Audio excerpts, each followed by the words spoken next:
All right, welcome back. We are game 3004 in the winter 2021 semester, and it is week 11, part 2 of our broadcast, and we're talking about organic modeling and animation with Mixamo. All right, so let's do a little bit of what we're doing today. So again, we're sitting with lab 7, which is a bonus lab again. And what is organic character modeling and what's the process? So the first thing we do is we do some kind of concept art. And a lot of times when we do concept art, we create a reference model. So first part of making a character, if we're going to go there, is making a reference model for 3D character.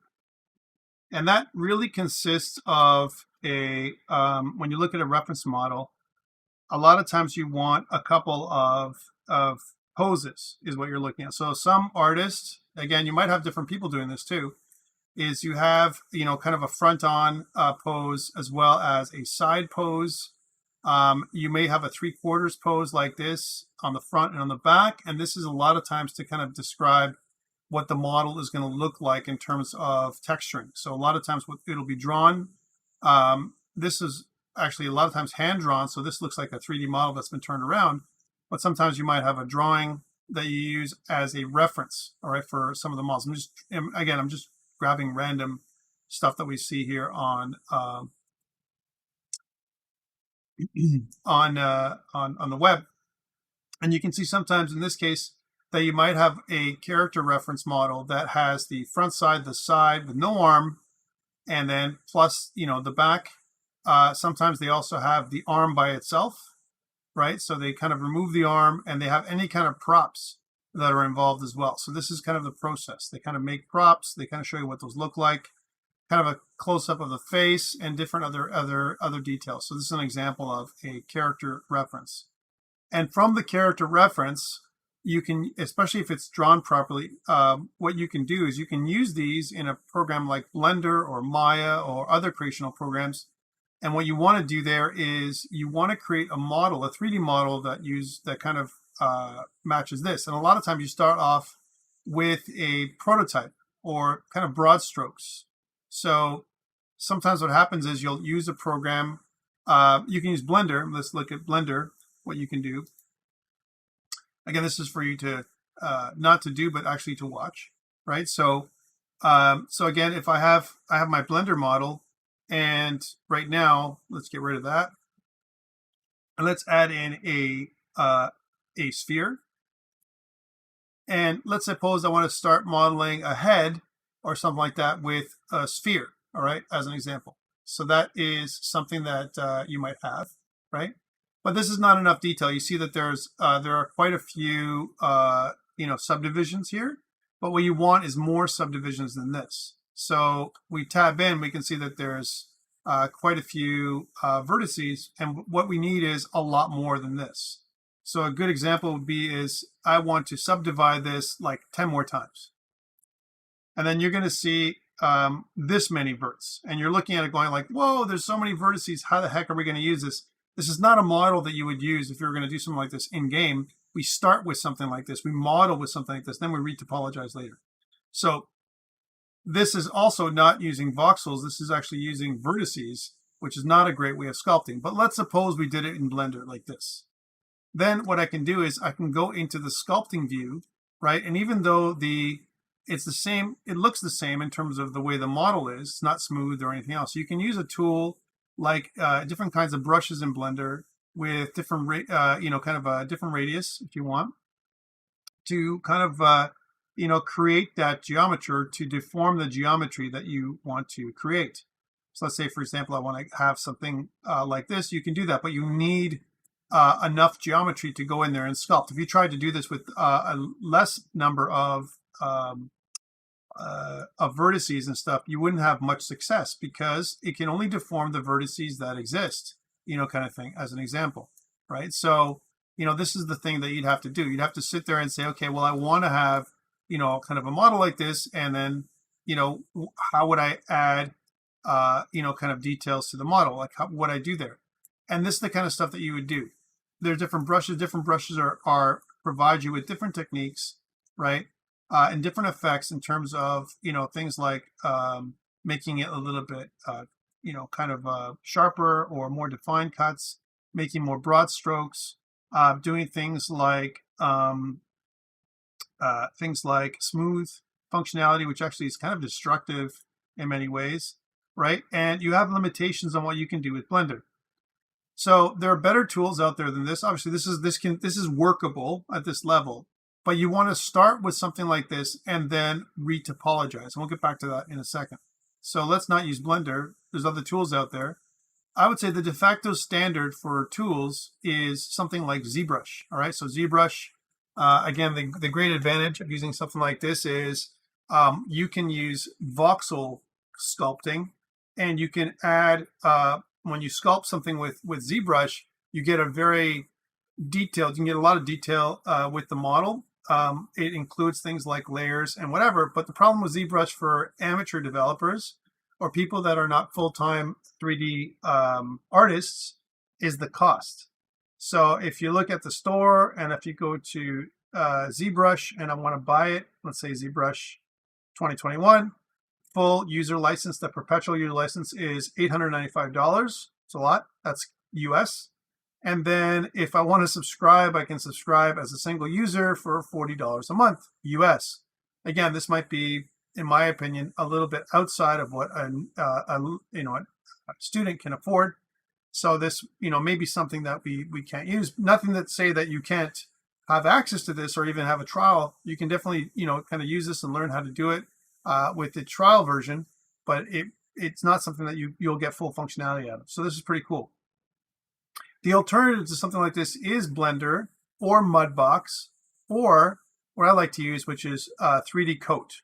So let's take a look at 3D Coat as another way of doing it. So this is still in the creation process. So if I look up 3D Coat is a much less expensive, and it includes a lot of tools altogether. So it includes things like voxel sculpting, 3D printing tools. It includes things like some kind of hard surface modeling as well, retopologizing, which we're going to do as well, texture painting, a bunch of things all together at once. This is the kind of what 3D Coat does, and it's fairly reasonable to buy. US wise, when it comes to how much it's going to cost, you're looking at, for the professional version, $379, so less. It's cross-platform, which is really, really good. There's an amateur version that's $99, right? And for us, if you look it up on Steam, so if you actually looked at 3D Coat on Steam, you can buy it through Steam. And right now the cost is about $105 Canadian. Sometimes it goes on sale. I got mine for $80. So that's something that they come up with once in a while. And this is a really great and useful product if you're interested in doing 3D modeling and learning. There's a lot of tutorials online on how to use 3D Coat as well. And I think it gets better and better overall. They're continuing to improve things. So what does it look like? Let's kind of put that together. Here's 3D Coat. And how does it work? Is it launching? Here it is. Here it is. So here it is. So here's 3D Coat. You can definitely do things like modeling TF2 characters if you want to. Voxel sculpting has a lot of different options here to start with as different templates. Let's start with voxel sculpting, and you can notice that there are different templates to start with. Nothing. You don't want to start with anything. You can start with a cube, a cylinder, a character body, or let's suppose a head and shoulders, kind of thing. You can start with this. One thing to note is that the tool has slightly different controls than Blender, but there's a lot of things that are similar, and there's a lot of embedded tools. Some of the things that you see here, as an example, there's a ton of different brushes and different techniques to use to do voxel sculpting. All right, so that's kind of the really good thing about that. One thing it also does, it includes is different layers. So you can, for example, turn off different layers as different objects and only work on the layer that you want to work on, as opposed to, kind of working it all at once, right? And working with layers, obviously, always, even when you use Photoshop or whatever, is always recommended. And what you can do is you can add or replace or even just undo a layer instead of messing up with the entire thing. we start a new project just one more time. So you can start with something like that, or you can start with a project that's just a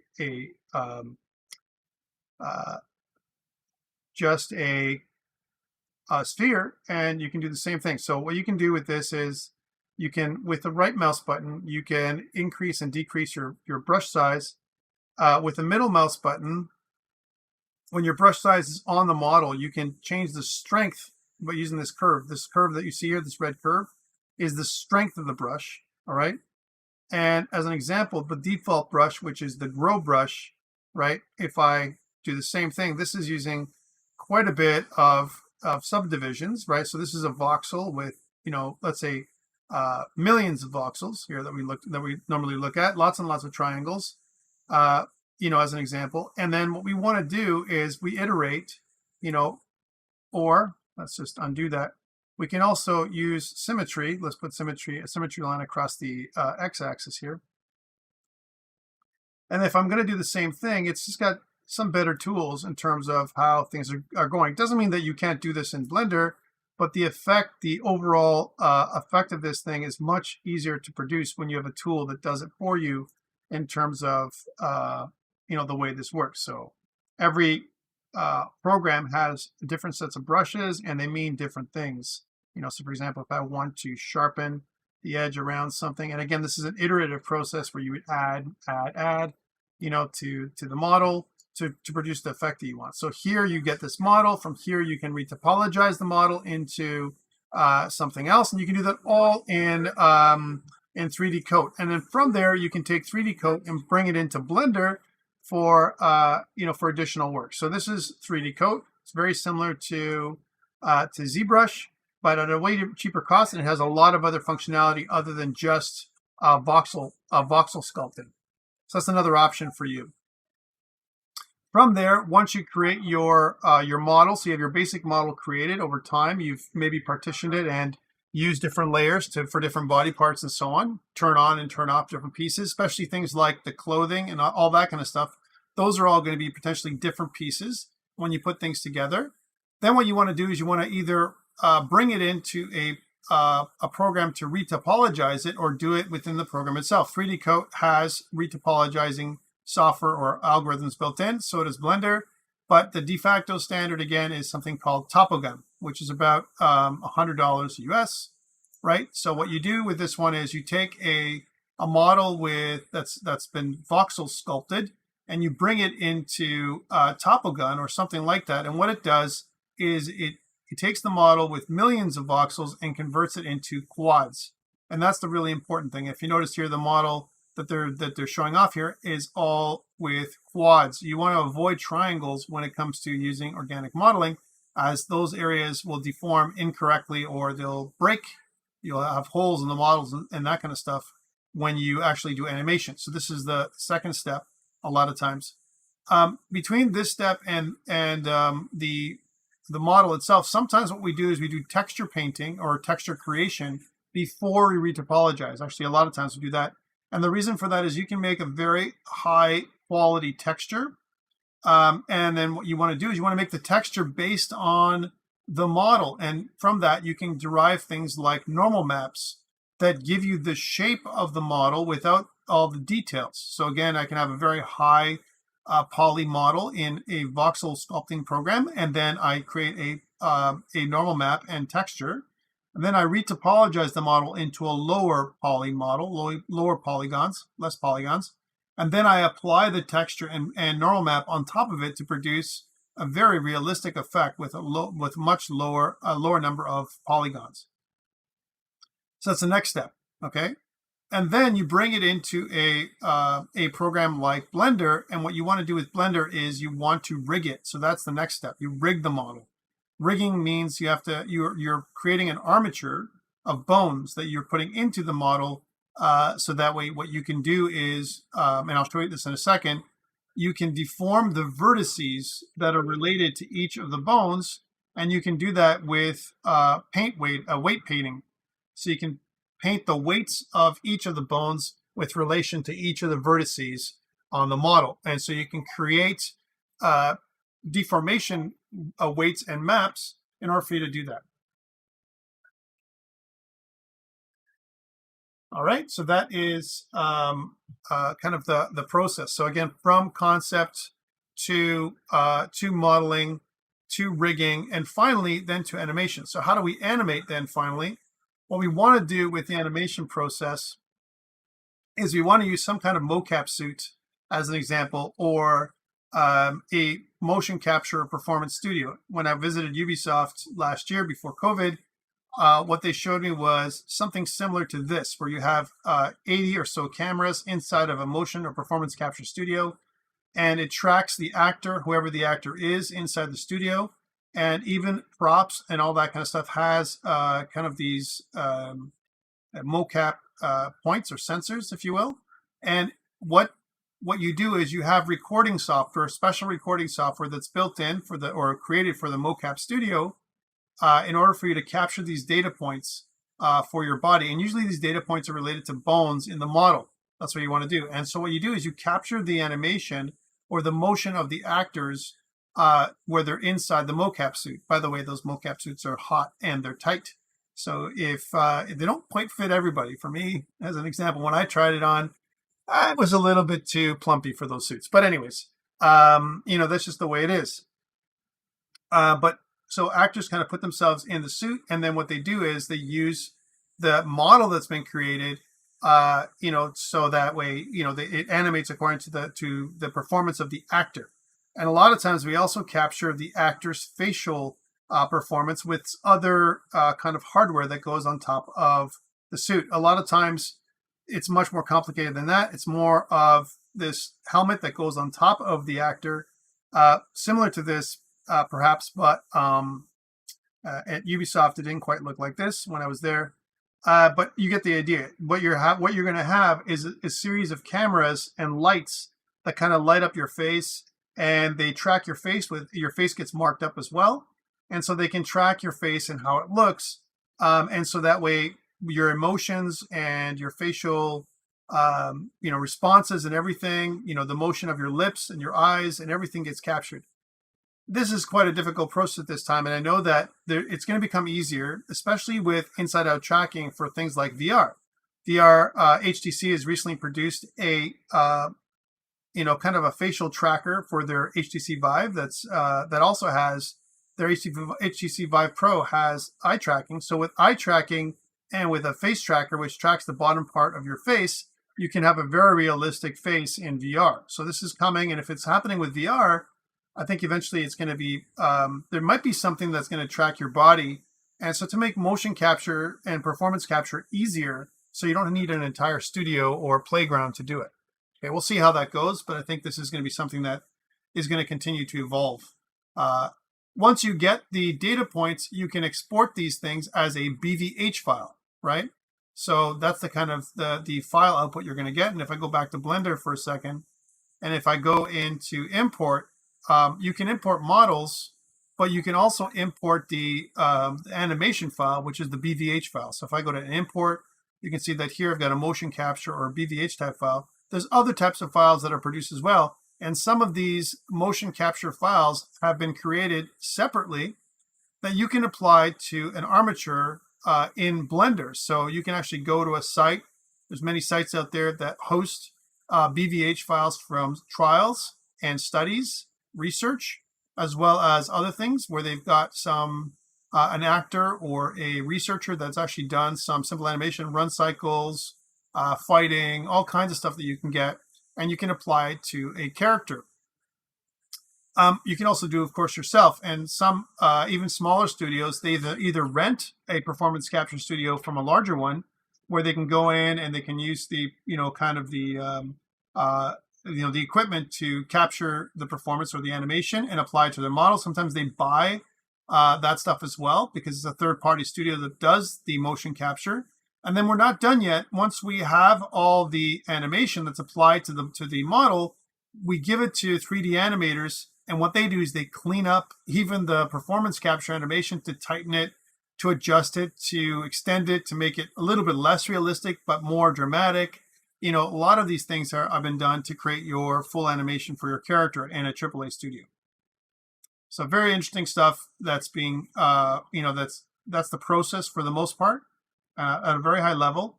Again, just to highlight, concept art, sculpting and modeling, retopologizing, rigging. We do UV mapping with your texture creation or texture painting.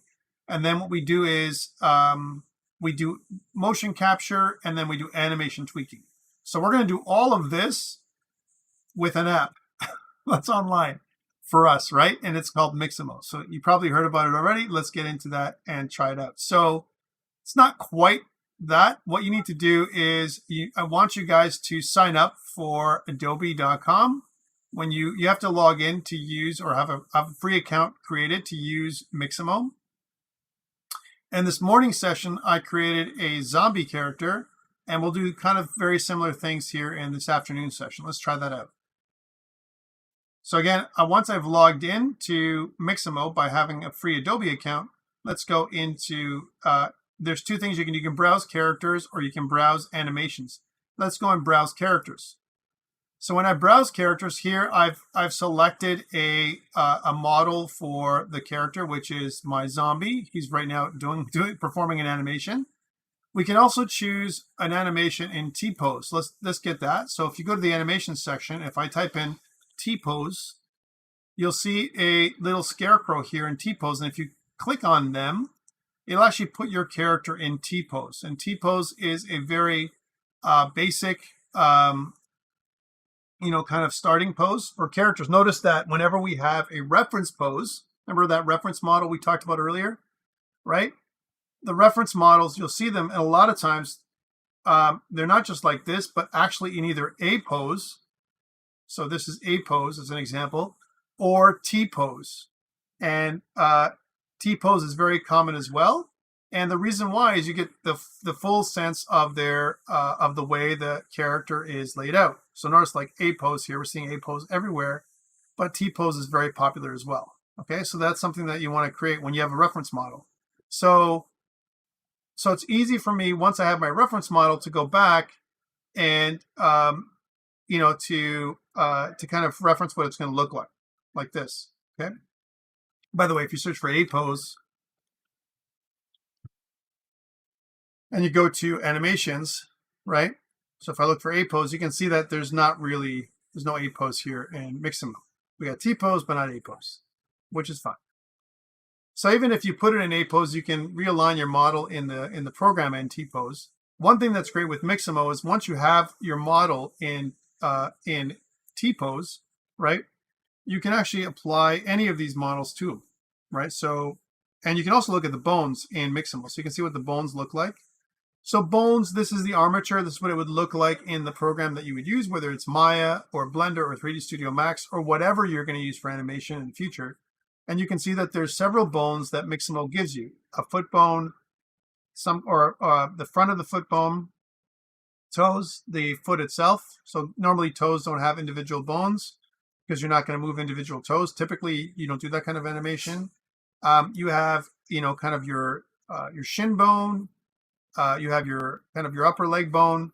You have your hips, right? Some kind of abdomen bone, a chest bone, and bones for your shoulders, as well as for your bicep and or tricep, upper arm, lower arm. And then you can see that the hands have the most bones, right? So you have a lot of bones in the hands. You can also program this so you don't have any hand bones when you grab the model. There is a neck bone as well as a head bone. All right, so those are all the bones that you have, and that's how the model is typically set out, the bones of the model. All right, and usually you have some kind of root bone, and the root bone usually starts in the hips, okay? So that's how the model is laid out. You can turn that on and off at any time and how it relates to the model itself.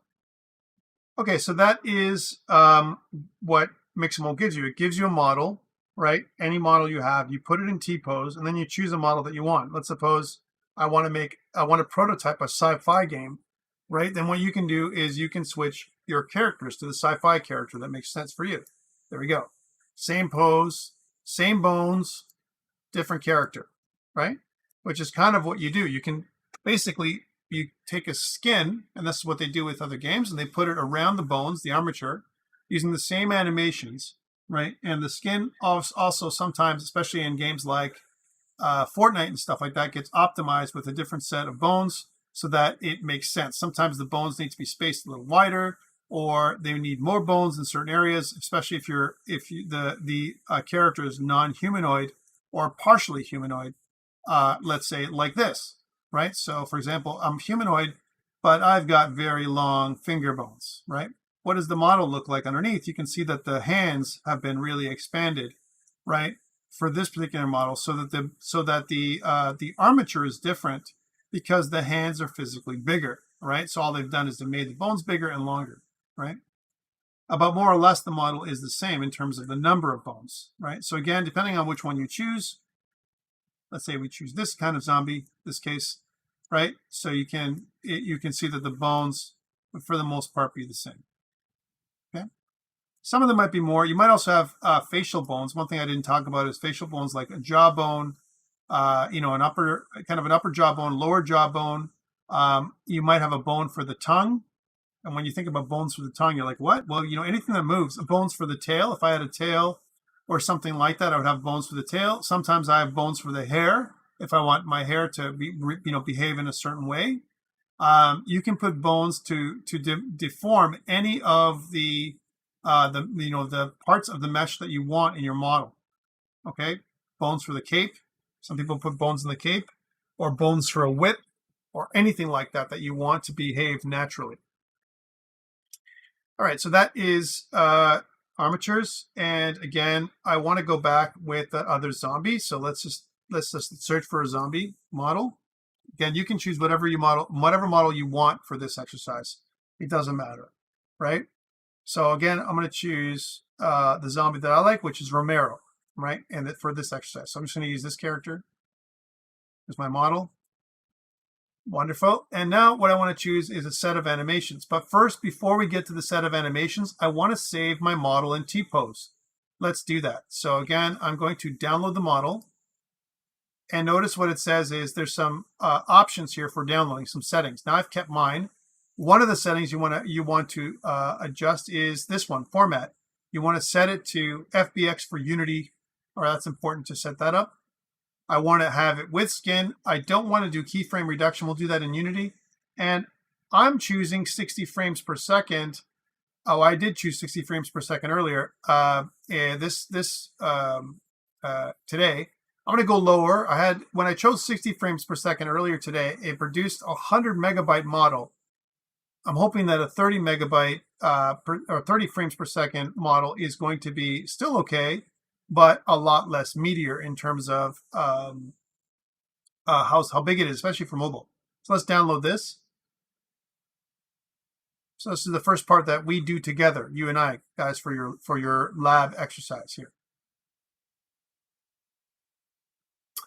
Right, so here is the model. I want to make a new folder in my downloads. I want to call it zombie animations, right?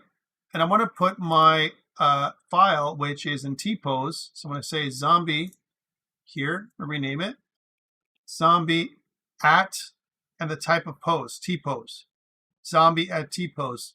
Then I'm going to kind of save there. Michael says download with an animation or just model. Sorry for asking. Just the model itself, no animation, just T-pose. So model in T-pose, download. That's all I'm doing. So when I do that, I choose a model. I find T-pose in the animations. That's what I did.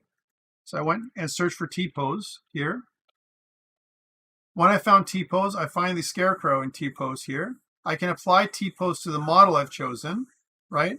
Or even if I choose the scarecrow and I apply the T-pose first, then I can apply T-pose to whatever other model I want. So first thing I want to download is T-pose. Okay. Then once I have the model that I want in T-pose downloaded, that's what I've done. So again, chosen the character, went to animations, then chose T-pose, then downloaded the model. That's step one. Step two is I want to download a set of animations that make sense for my game. The first one usually is idle. So I want to get an idle animation that makes sense. And a lot of times they might have a zombie animation that's idle. So I'll do something like zombie idle, right? There might be a bunch of idle animations that make sense. This is kind of weird, the way they move their feet. I'm not really too happy with this kind of thing, but you might find a model that has a good idle animation that doesn't move as much as this, right? So I'm going to choose this one. Different idle animations. One thing I don't like about this animation is that the hands are a little bit close to the body. So this hand and this hand almost goes, if you look at it, if you zoom in with your mouse wheel, it looks like the hand is almost going into the body. And if you want separation of the model or a change in the model that you get, you can use your character arm spacing option here in this idle to do that. If I go from 50 to higher, let's go to something like 60. You can see that this will move the arm a little bit outside of the body so that it doesn't touch or penetrate the legs. This is what we don't want to happen, right? Again, not the greatest animation for idle, but he does move around this model and it's pretty good. We do have a little bit of deformations here and here. And one thing that we're going to note is that in here, you have more deformations in this part of the body than anywhere else. Also, when it comes to the skin, when we look at the skin of the model, it's quite, one thing to note is at least here on the web, it's quite shiny, right? The skin of the model. And we want to try and capture that in Unity. All right, so let's do that. Let's save this one, download this one the way it is. With any changes you make here, get saved to the model. So download. Again, FBX for Unity with skin, 30 frames per second, keyframe reduction 0, and download. And then we're going to see that it goes to my file. And I'm just going to rename this again. So I'm going to rename it something like zombie and then idle. Okay. And then enter. So that's the FBX file for idle. Even with keyframe reduction, we're looking at 100 megabytes for this model, right? 100 megabytes for this model. So even with keyframe reduction didn't do much, right? All right, let's continue. So 30 frames per second. We have a idle animation. You know what? Now I want a run animation. So zombie run. And there might be something that I want to keep, depending on what I want. Maybe I like this one. Maybe I like this one. There's different ones that work slightly differently. Let's choose this one. Notice by default that when I choose that one, my model tends to move. In our case, I want to check it in place, right? And so what this is going to do is we're going to move the model. Animation is going to be done by the model. Locomotion is going to be done by us in Unity. Okay, so that's what I'm going to do. Again, things to watch for: hand spacing away from the body.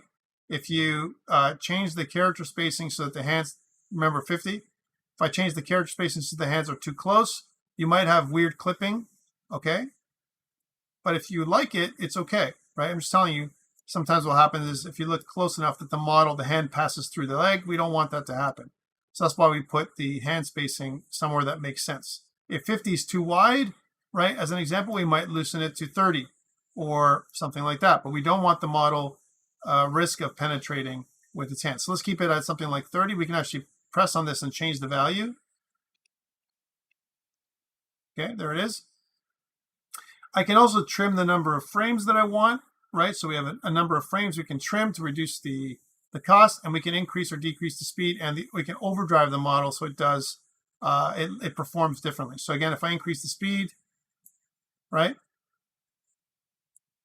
And if I kind of reduce that down to there, 50 again. And if I overdrive the model, let's say to 75, you can see that it's going to run a lot faster, right? Which may not work for what we want to do. But for now, we're going to accept the defaults, okay? And then download. So when we do, we're going to have a zombie that is in run mode. So again, we're going to say that we have a zombie that is running. Zombie running. Again, you can see that these are all 100 megabytes. Pretty big. But again, these are sizes of the object in Unity. Unity will optimize these, okay, a little bit. Let's move also to the next one. So zombie run, we want maybe a zombie jump. So I have a jump. And notice that there's no results. So if there's no results, we can pick something that makes sense for the jump. We have a mutant jumping, which might be okay for a zombie. Let's see what that looks like. Okay, so that's okay. But probably this would not be okay. All right, like something like where you have something like that. Unless if you see a zombie that's this agile, you run. Okay, but anyways, let's go back to this. So this is more of zombie speed for us, right? As much as possible. You can change the speed here by overdriving, and the arm spacing is important here. Make sure that, again, you don't have any kind of overlapping when it looks like because this animation is made generically. Okay, so pretty good. Let's download this one. Okay, and again, I'm going to just select the model, save the model as zombie at, and then the name of the animation clip, which is in this case going to be running or jumping. So again, it's going to be zombie jumping. Okay, so zombie jumping, zombie running, zombie idle. You can have other ones, zombie getting hit, whatever. I'm going to also choose a zombie punch. Let's see, a zombie punching. So, again, maybe what you want to do is just choose zombie again and take a look at punching. This is a punch for a zombie. So a whap where they kind of step forward and they have a very loose kind of look to them. Zombie kicking, I don't know. I don't see zombie kickings too much. Zombie agonizing, maybe you want to have this if it gets hit, and we're going to do the zombie dying for sure. The other one is the zombie attack with both hands, right? But we're going to choose this one. You can see that the wind up, you can have a less wind up or more. They've given you some options here in this model. And we can also look at the bones, what they look like when that happens, and the positions of the fingers. All right, so let's download this one. That's zombie punching, right? And we're going to with scan 30 frames per second download.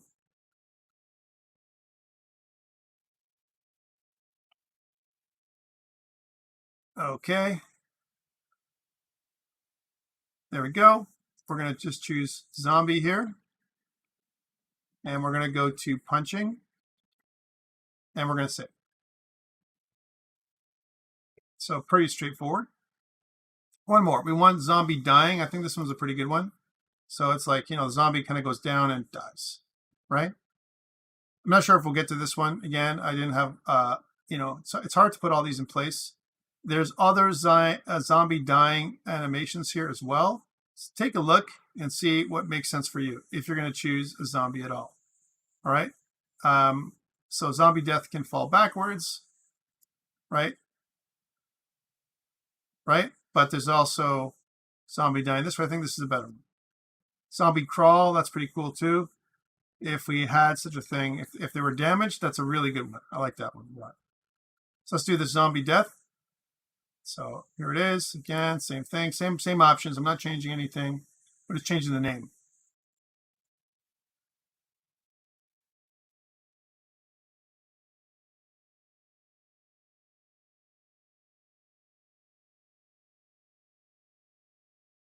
All right, so there we have it. We have zombie and then dying. And just because I saw the zombie crawl, I didn't do this earlier, but we have the zombie crawl. We'll do it in place. All right, this is pretty cool. I like this a lot. All right, and let's just leave it. Download. Crawl. So there's like a bunch of different animation clips that we can use.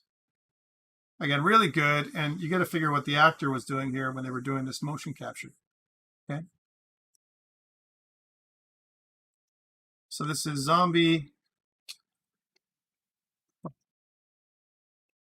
And just because it says jumping, punching, running, we'll make it crawling. All right, so we've got all our animations now. We've done this piece. Let's take a look. Let's inspect one of them in in Blender. So I'm going to bring up one of them. And let's go into our downloads folder where I have my zombie animations. There they are. And I want to use, let's look at it in T-pose and see what that looks like. So again, just going to bring up Blender here. And I'm going to go File. I want to import. This is not for you to, this is just for me to show you. So it's not required for you to do. I want to bring in an FBX. And I want to bring in an FBX for my downloads. Again, I have a zombie animations folder. I'm going to just drag the T-pose in here. When I import into Blender, notice what it does is it brings in the animation if I want to, as well as other things, scale and the armature, those kind of things. I can bring all that in. So let's do that. Let's import. It takes a second. This is a 100 megabyte file, right? So please be cognizant of that. And here it is, right? So, and what you can do is you can turn off, let's get rid of the camera. Actually, we'll leave the camera on, but I want to look at the texture. I can do that here. So I can kind of go to this and I can see the texture, what it looks like in Blender, right? So it's kind of quite shiny with the light and everything else. This is what it's going to look like. This has no animation part of it because this is just an armature with in T-pose. And if I go into the armature, what I can do is I can actually hide the mesh, and I can see what the armature actually looks like in Blender. Just like we showed on Mixamo, we actually have workable bones, and this is what you would do. You put together these bones in Blender. Even the ones that seem to be disconnected are actually, this one here is a control bone that can move the head left and right when you move things around in Blender.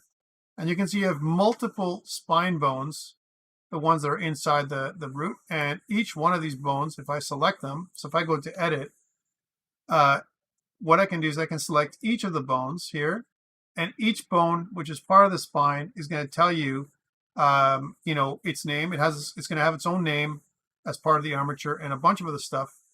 And a lot of those details are hidden inside here. So it says, example, this is Mixamo Rig 5, Spine 2.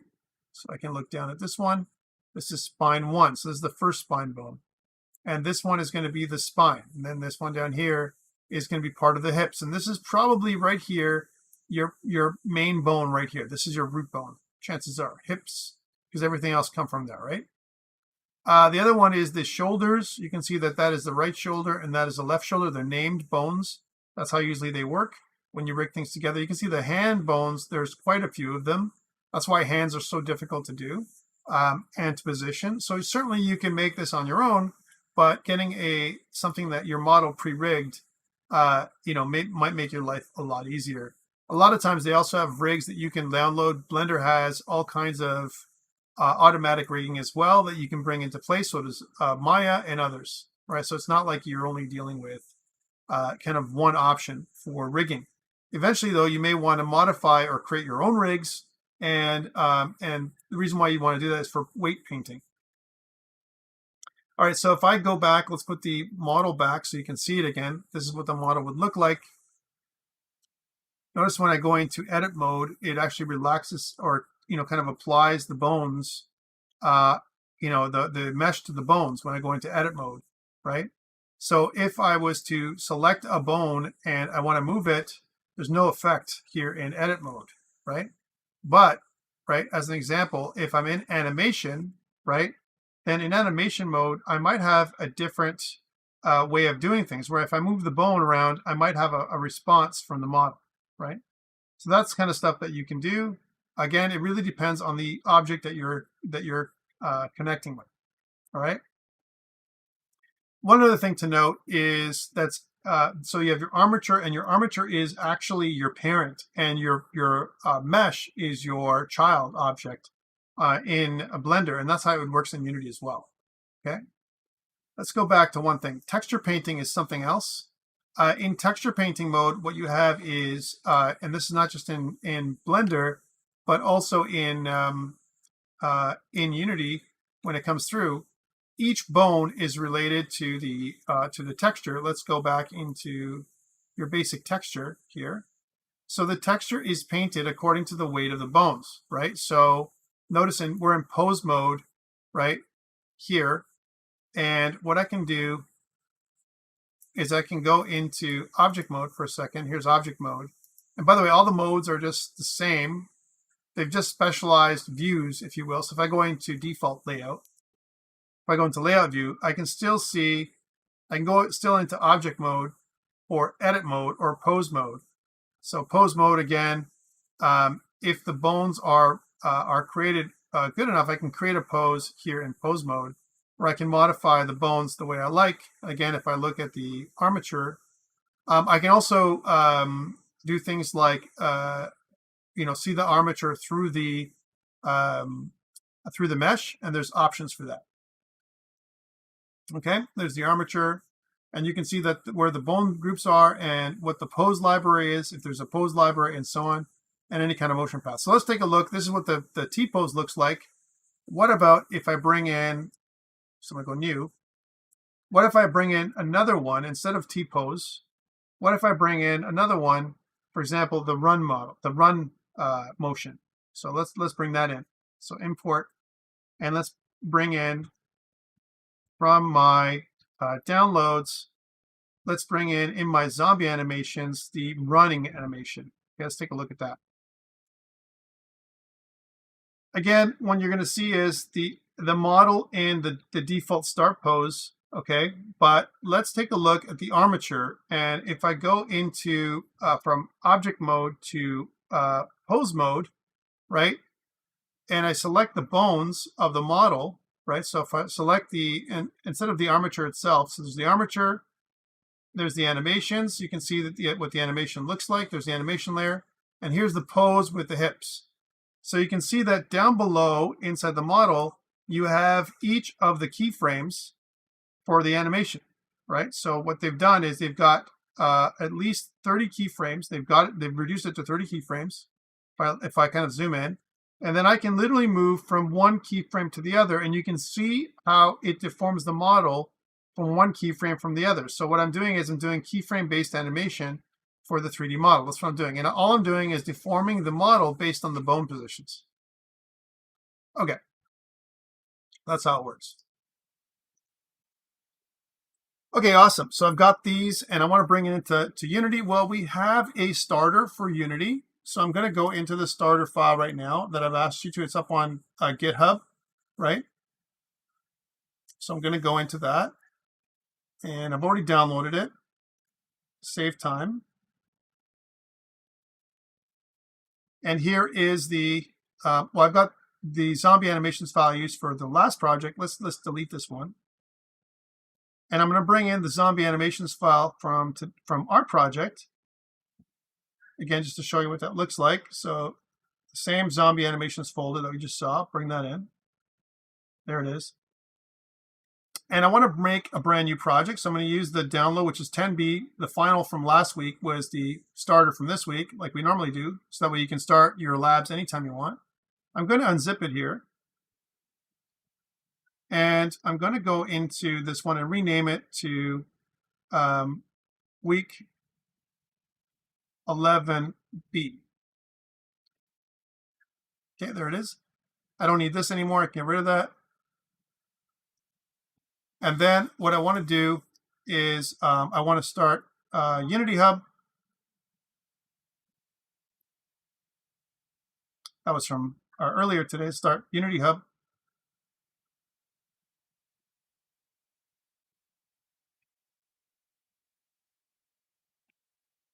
I want to add that new model or that new project from last week.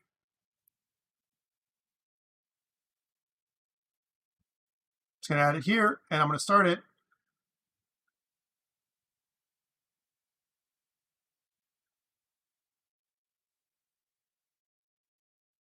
This is where we're actually going to do the part of the lab that is interactive, where we're actually going to bring the model in. So this is something you should do. Michael's asked, should we open Blender as well? No, I'm just showing you, Michael. I'm showing you to let you know how it works. Sorry, I didn't catch that comment early enough. So what I'm doing is I'm showing you the process, so you understand the process. I don't expect you to know the process or to do the process. Maybe someone like Jesse who's into Blender, as an example. Jesse, you've done rigging, if I'm not wrong, right, before? So yeah, so if you've done rigging, you've probably done this thing. This might be good for you because you've seen what the models look for. Maybe you've even used Mixamo before. But I'm going to go through my way of doing it, and hopefully that'll help. Again, I think they're going to come up with more and more tools while this is loading. One of the tools they've been talking about a lot, that is something that is quite popular, is a tool from Unreal called Digital Human, the Digital Human project. They're going to create with MetaHumans. All right, so MetaHumans is a project that is kind of new with Unreal, and what they do is they create realistic looking humans. It is a demo project that works with Unreal, and what they've done, they've recognized, Epic has recognized that we need, kind of realistic characters, and outfits like Mixamo that are made by Adobe and so on can't be the only, software or kind of tools available for us to create quick characters. Obviously, the whole character creation process is the right way to go. But the great thing about this is that you can use a kind of a pre-made model, with some modifications to create a very realistic and usable model for Unreal Engine. All right, so now we're in Unity, and I've got my basic scene. Let's go to my, I've got my main, kind of a default scene open. I want to make a test scene that I'm going to work with. So one thing I want to do first is in scenes, I want to make a brand new scene called test scene. Let's do that together. Guys, it's so important to make a test scene when you're programming. And the reason for this is because you don't want to mess up your other scene by accident. So first I bring models and new stuff into a test scene, and then when it's working, I make a prefab and bring it into my main scene. That's kind of probably the right process here. Other things I want to bring in my, my animations from that I just made, right? So under our model, we have our zombie animations. I'm just going to drag and drop this whole zombie animations folder into Unity. But first, what I want to do is I want to make an outside folder. So I'm going to right click on assets and add a new folder, and we're going to call this animations. Here's the animations folder, and then I can drag and drop it into here. So I'm going to grab zombie animations and drag and drop it in, and it's going to convert it quickly into something that's usable for Unity. There it is. All right, this is a great place to start my project. I got my test scene. I'm going to file, save project, and I'm going to close this down. And what I want to do now is I want to go into GitHub. So let's pull up kind of a new command prompt. And I'm going to cd space. I'm going to drag and drop this whole thing into my whole folder in there. Right? And I'm just going to do a git add or git init, git add dot. Oh, actually, before I do that, let's modify our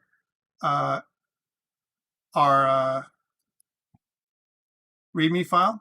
I'm going to open that up in my favorite editor. Right? You can open up with your favorite editor, but it should see lesson 7 final. There we go. And then we can do a git add dot, git commit. I'll let this do its thing. You can see it takes a long time now. Warning, I have to warn you that these files that we're trying to load up, these FBX files, they're big. They're very big. And one thing what might happen is you might be asked, hey, are you sure you want to put this big model up on GitHub because they're bigger than the recommended size. So git add dot, git commit -m, and I want to say initial commit. Here's where we'll have our warnings. If we have any kind of warnings, they'll be here. And then git push, but I don't have a place to push this. I need to create a repository. Let's do that now. So I'm going to go to George Brown, and I want to make a lab. So a week 11B final. Let's do that. So new game 3004, week winter 2021 semester, week 11B final.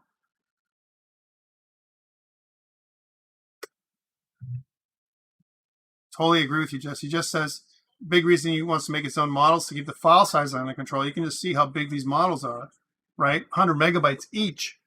And how many animations we have? 6. That's 600 megabytes, 0.6 gigs I've added to the project structure. Never mind everything else that I want, right? That's huge. Okay, let's grab these things, last 3 lines of code here, and right-click, and then press Enter. And now you're going to see that my project is much larger. And if I get any warnings and errors, it'll show up now. They'll say, well, we can't put this up because maybe you need to use large file support or whatever. But you're going to see that this project is going to balloon to much larger than the other projects that we had before. Why? Each of the animations is 100 megabytes. But the good thing is that there's also compression being used here. So the whole project may not be that large. So right now on GitHub, you might have a project that is pretty good. Now here's where we get the errors, all right? So pre-receive hook declined, it says, for all of these things. And it says that each of our files are larger than 100 megabytes in size. Error, error, error, large files detected. So it says, how do I make use of this large file size? How do I do it? So failed to push some references to this. It's fatal. And how do I do it? Again, it's not your fault. It's because each of these files is more than 100 megabytes in size, just this particular model, right? Because of the complexity of, and I'll tell you right now, it's not just the FBX that's big, but also the texture that's very complex. Okay. So how do we fix this up and make it so that it's possible? Because I want to put more than each file, each FBX film box file is a combination of a lot of little files that make this up. So how do I make this higher? So let's look at large file support for GitHub. So GitHub LFS, large file support. So notice that it says it's an open source Git extension for versioning large files for Windows, right? So here's the getting started part. We want to download and install Git command line extension. Once it's downloaded and installed, we set up Git large file support. And then we say Git large file support track, and then anything that I want to track. So instead of if it's PSD files or FBX files or whatever, I want to do that. And now we can, our Git attributes are also tracked. We want to do that as well. Okay. So let's see if it's going to work for us. So I'm going to download this for Windows. Again, this is the Git extension for large file support. Copy. I'm going to go over here, and inside of here, I'm going to go to course link or web link. And then this is Git large file support for LFS. Okay. We'll put this up here. Let's see if it's going to work. All right. So, and let's see if it works for you. So again, I'm going to download it. One thing to note is if you have editor pages open like this, you should close them. All right. I have another one, but I don't care about it. It's open something for somewhere else. All right. Let's see what happens when I want to download and install this one and see what I need to do. Okay, it's asked me to accept the agreement. I'm like, yes, cool, large file support. We add that in, and we're good to go. All right, cool. Let's bring up the command prompt now, and let's try that out. Git LFS. Does it work? It does. So we know we have this, right? So we want to do a Git. So on your system, set up Git LFS on your system. You only have to do this once per repository per machine. Per repository per machine. So it means I want to go to my repository, cd space, and then the name of my repository, right? Right? And I want to do that. So I want to say, and choose the type of files I want to track, right? So let's do Git LFS install. Okay, updating hooks. It tells me that I'm going to do that. That's great. And then I'm going to say git LFS track and then star.fbx. Those are the ones I want. Okay, tracking FBX files. Very simple. Right now, we should be able to do that. Right, so let's add that in. So we'll say git add dot. Excellent. Git commit -m, and we'll say initial commit with LFS.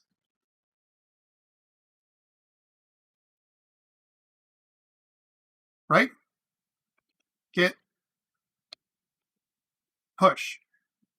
Let's see if this works now. Now it says, one thing to note is let's also follow the instructions here, right? So going back to this, we did this, we tracked it, we added it. Now it also says make sure you the git attributes is tracked. We're not using git attributes, so that's okay. We did this, we commit, and we want to push. So let's try this pushing stuff back to origin main. So git push origin main. Let's see if this works any better.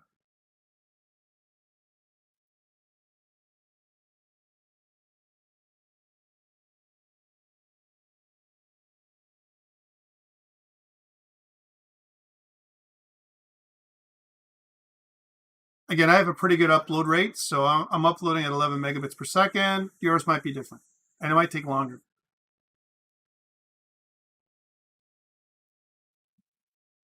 Remember that I have 6 animations or so, right? 1, 2, 3, sorry, did I say 6? 7 animations with over 100 megabytes each. That means that's 700 megabytes.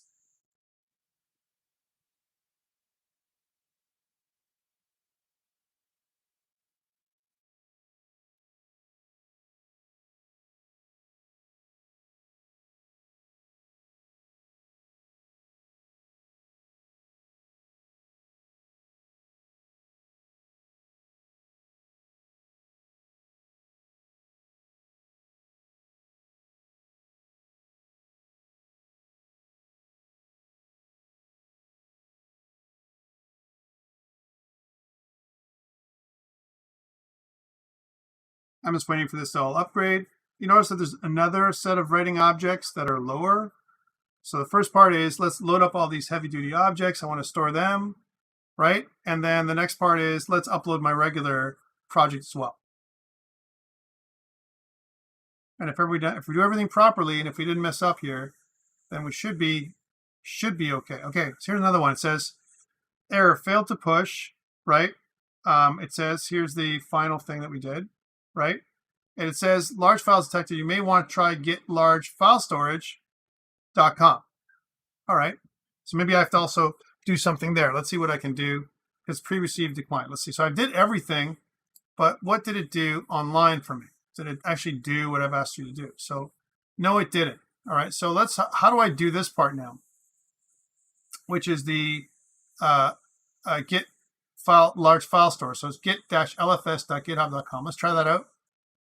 Git-lfs.github.com. Well, we went there and we tried this out. What happened? How come it didn't work? So, I mean, it worked and it didn't work, right? I mean, one thing we could do is we could block those files. We could say, you know, these don't include the files, these files here, download them from, Mixamo, files download from Mixamo. We can put that in our README file as well. There's nothing wrong with doing that, especially if it's something large like this. So let's get back to that and do that, right? So we won't include the files. You can download them from Mixamo, right? Because they're up on Mixamo anyway. So to fix this problem, a lot of times what I want to do, by the way, notice they give me a git attributes file as well, right? So notice that git attributes also allows for LFS.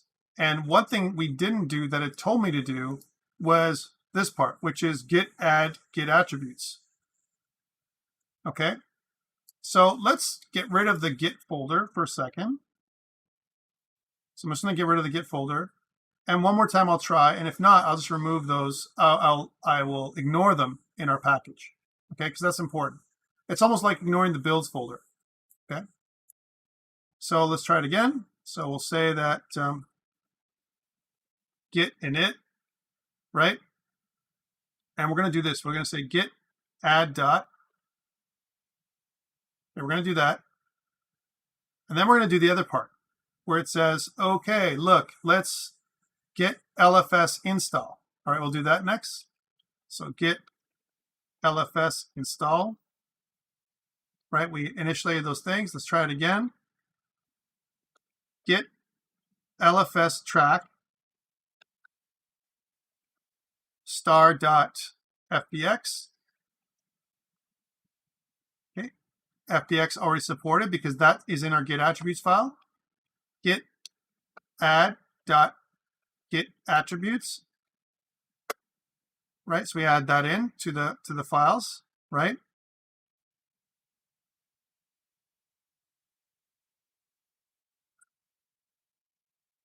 So that's one thing. And then what we want to do is we want to git commit -m, and then let's try this out again. So I'll say git commit -m, and we'll say initial commit.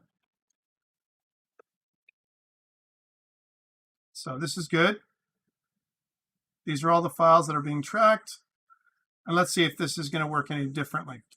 Okay, we'll see if that works this time around. It may not. And if it doesn't, we'll just remove them. Okay? I'm not going to fight with it today. All right, so let's get those delivery instructions again from here. So I'm going to grab this. And I want to check one thing. Even though it doesn't tell me, I want to check my settings. And I want to just make sure that manage access and settings, integrations and deployment and actions and environments and moderation settings. I don't think there's anything in here that I see that allows me to check on anything.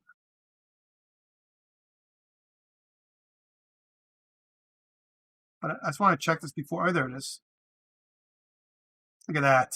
Huh? So check mark. Include Git LFS objects in archives. He didn't say that on line GitHub. I have to figure it out for myself. That's okay. And then I want to right click and then enter. Let's try this again. All right, enumerating objects. And it worked. Somehow it worked. Let's see. That worked way quicker than I thought it would. Let's see what it did. And if I go here and if I go to this, then I should have everything. Awesome.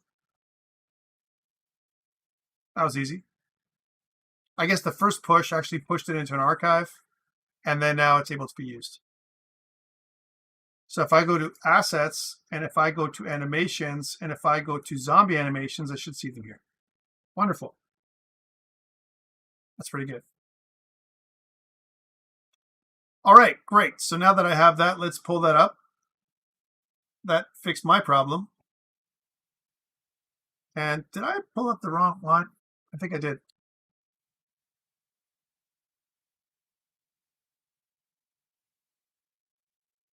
Nope, that's the wrong one.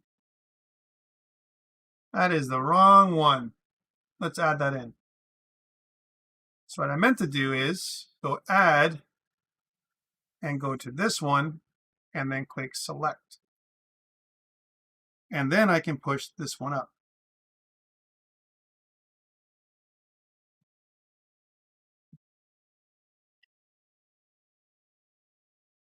Wonderful. There we are. Okay, that's where we were last time.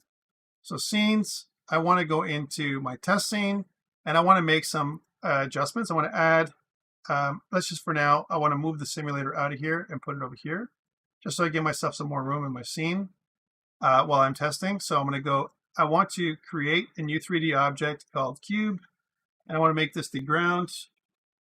And I want to make it so that it is 0.1 high and 15, let's say by 15. And just to make it so it's easier for me to observe my models, I want to take my main camera, which is here, and I want to move it closer to where my models are going to appear. Okay. And I want to bring in the first model from my zombie animations pack. But before I do any of that, my recommendation is you kind of select all of them here like this and go to model. And then just like we've done in the past, go to where it says read, write, and enabled. Click on that, please. I also want to generate colliders. I want to be able to do that for the model. Okay, and I want to generate light map UVs. Definitely do all those for the model itself. And then press apply. Please do that. Yes, that's going to modify each of these things, and it's a good thing to do. And the reason for it is because it's going to generate our collision map, collisions for each of these things. So every one of these models will have a collider and geometry, and it'll respond properly to our lighting.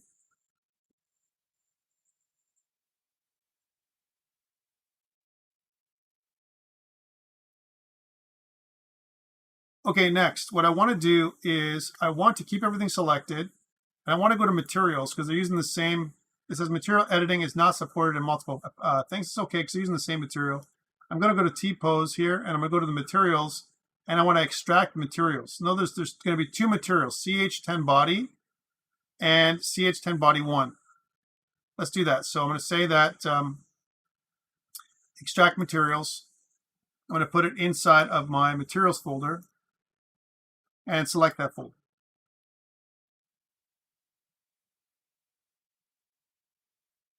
The other thing I want to do is I want to extract my textures. So extract textures. I want to go into assets and I want to go to textures and I want to extract those textures too.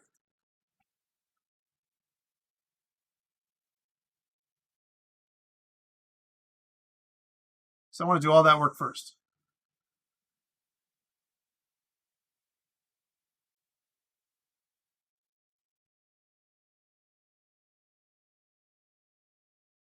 Should the rig be made humanoid?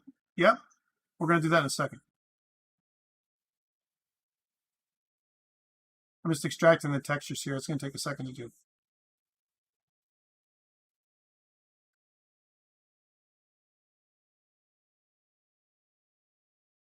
It tells me that they want to fix two textures that are normal maps. Do I want to fix them? The answer is yes. Fix now.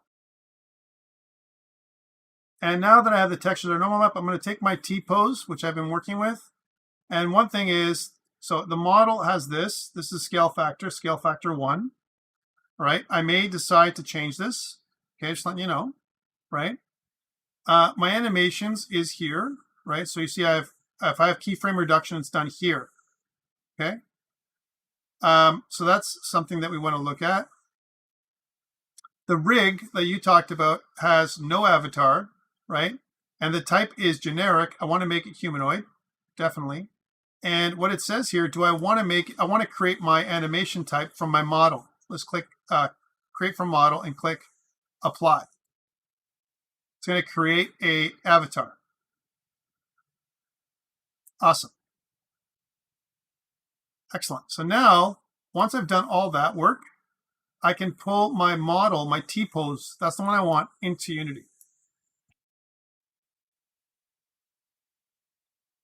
All right. So here is the Unity model. And if I look at my simulator, you're going to see we're looking at it from behind. For now, I want to rotate the model by 180 degrees so I can see it. I can also rotate the camera, and that might be better because if I monkey with the model, it's going to become my prefab. So probably best is to rotate the camera, move the camera around. So what you can do is in the scene, you can grab the camera and move it to the other side of the model and just rotate the camera by 180 degrees. All right, so let's just do that. So on the y-axis, look at the model that way. And you can also change the lighting. So the direction of the lights right now is 50. We can change the direction of the lighting so that it is on the front of the model. like this, or from the top of the model, right? And again, if you look at the simulator now, at least we're looking at it from face on. We might want to bring the camera a little bit closer. So again, I want to take the camera, I want to bring it closer to the model so we can see the model in its entirety, right? And we want to look at it from the scene view the way I want, which is down here. And notice when I go into the model itself here in the scene, I'm not seeing any textures, and that's normal, okay? So now that I see the model, this is the model. How big is the model? Is the model the right size? We don't know. We just know the scale is 1:1:1. Let's bring in a representation of the scale. So again, I want to bring in a 3D object that's a cube, right? And let's bring it to 0, 0, 0. Here is a cube. Let's bring it up 1. Remember, these are in meters. So 0.5, sorry.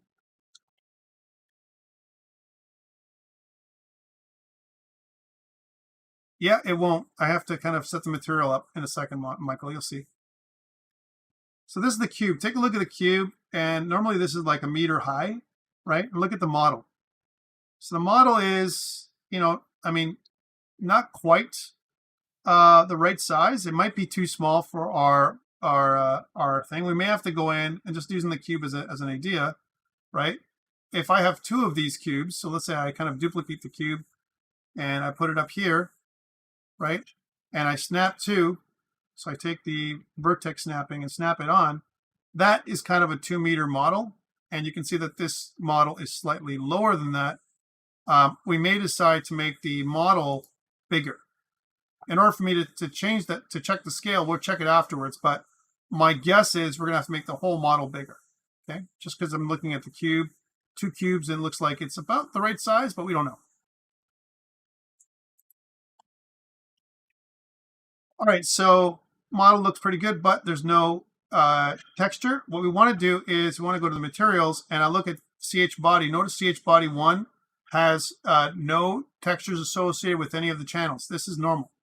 So what you can do is go to textures and CH01001 diffuse. I want to pull it into the albedo channel. Okay. And I want to keep going, so don't stop. I want to put the normal map into the normal channel. Okay, and we can zoom in so we can see what this guy looks like. Sorry, I just want to do this for a second and just zoom into us a little bit closer so we can see what it looks like on the top. That's all I'm really concerned about. Okay, and we're using a standard Unity shader, right? Where I have my smoothness. If I want to pull in the specular highlights, then what I want to do is move to a specular setup. And then what I can do is I can take the specular and put it into the specular channel. It makes it really shiny. And what you may want to do is reduce the smoothness of the specular channel a little bit lower, right? And again, I'm thinking something like anywhere between 3 and 4 might be good. Around, let's say 0.4. Normal map also is pretty heavy duty. You may want to bring that down to like 0.5. You want to make it more, like maybe 0.7 is the maximum that I would make it. Anything more than that, it becomes a little bit crazy, and it'll get too shiny afterwards. All right. Again, it really depends on how you want it to look. One thing I don't have is glossiness in this thing here. Okay, I don't have glossiness. That's kind of like my specular channel, and I don't have that channel. So let's leave that out. Remember, I don't need all of these things. Let's do the next part. So I want to grab the next material. So the next material here under CH body 1, that's for the bottom, his bottom, right? So let's do the same thing we did for the top. I'm going to grab the textures. I'm going to grab the diffuse texture and put it inside the albedo channel. And then grab the normal and put it in the normal channel. Again, we're going to reduce these to something like 0.5, something like that, or 0.7. It's kind of hard to see here, but you'll see that if we get closer, that there'll be a lot of details here that we may not want. Okay. The next part is we want to switch this from standard to standard specular setup. And I want to pull in the specular channel into the specular channel over here. Little dark for me. So again, I'm going to go back to like 0.4, which gives me the right level of specularity for the model, in my opinion. Right? And that's kind of as far as I want to go with the model. 0.4, normal map is about 0.5. You can go a little deeper than that if you really want to, but that is it. Now, if I want to, I can rename the materials, right? So for the body material, the upper body, I can say that this is zombie, right, upper body. And this is zombie lower body. Okay, there we are. So we know what those are, upper body, lower body. And we have those materials. Sometimes the model that you might get may not be like this, and that's okay. So pretty good.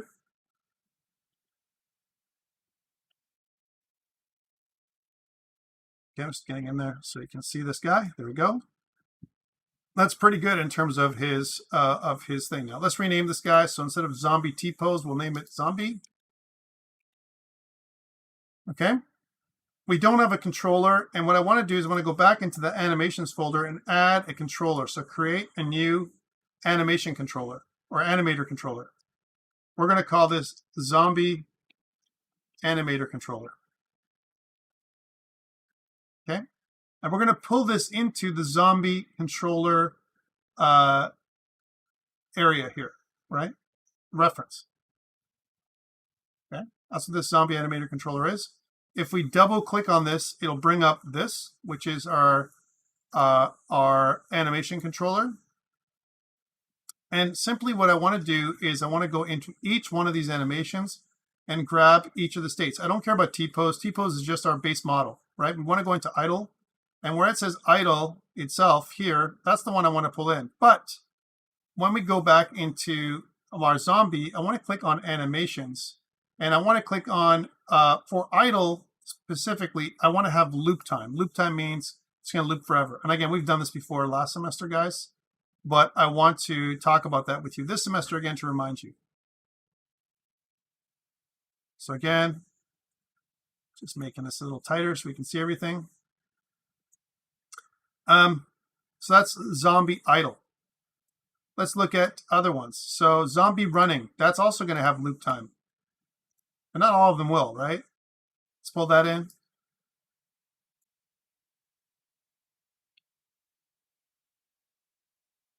So like we didn't do that idle. Let's pull that in. So idle, just this part pulls in. Okay, there's idle. That's where it's going to start. Running, let's pull that in. Okay. So that's idle and running. Dying is only going to happen once. We're not going to repeat dying over and over again, right? So what I'm going to do is I'm going to drag and drop dying in there, but it's only going to happen once. One thing we know is that dying can happen from any state, right? Any state can go to dying with some kind of, effect, right? What else? Let's look at jumping. So again, jumping is only going to happen once, so that's okay to have there. Dying is only going to happen once, right? Because we saw that dying. Wait, we didn't check that off for dying. We didn't. Oh, did we? We did. Darn. What a mistake that was. It's okay. We can uncheck it. That's the great thing about this, pulling it in from here, right? Sorry. So jumping. That's definitely only going to happen once. So this should not be checked. I'll put that down here. Punching, maybe I want to have that happen more than once. So I'm just going to keep punching.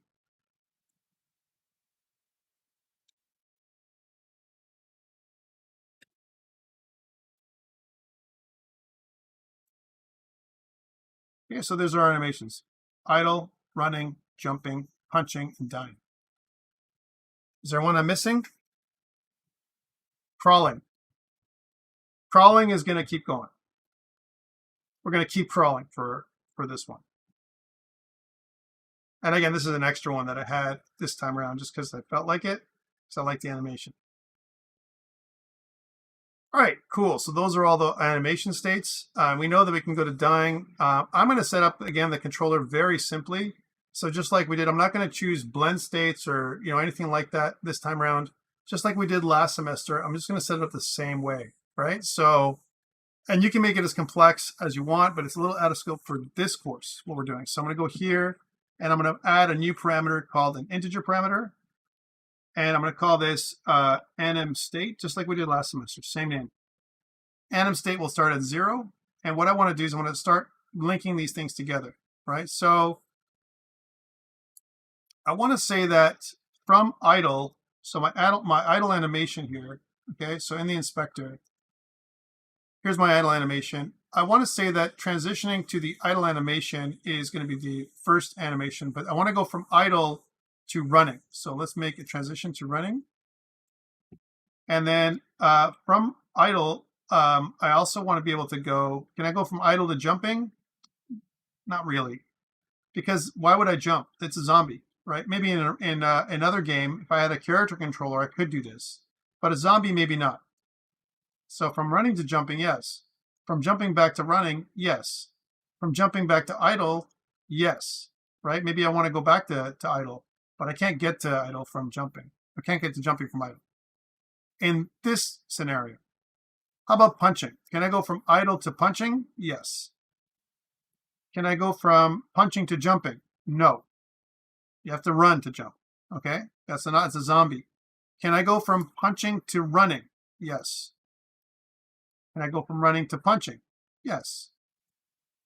Can I go from running back to idle? These are all questions for your animator controller. How about crawling? So this is kind of interesting, right? I'm not quite dying, right? But when would I crawl?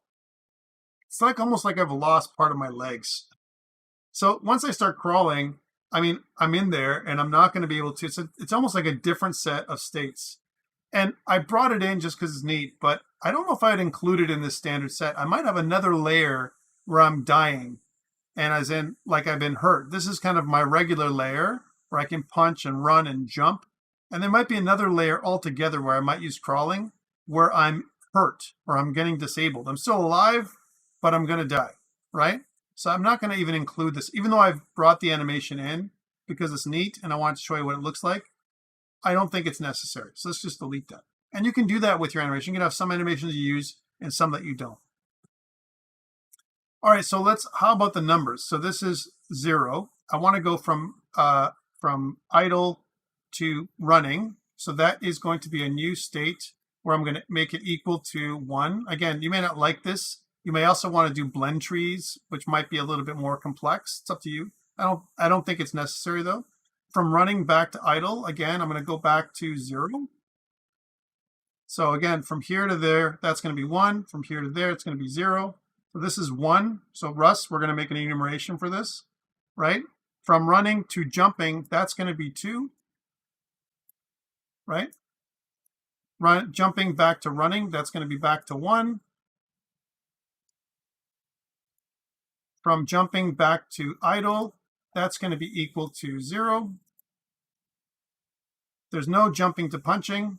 There is a running to punching, right? So punching is going to be 0, 1, 2, 3, right?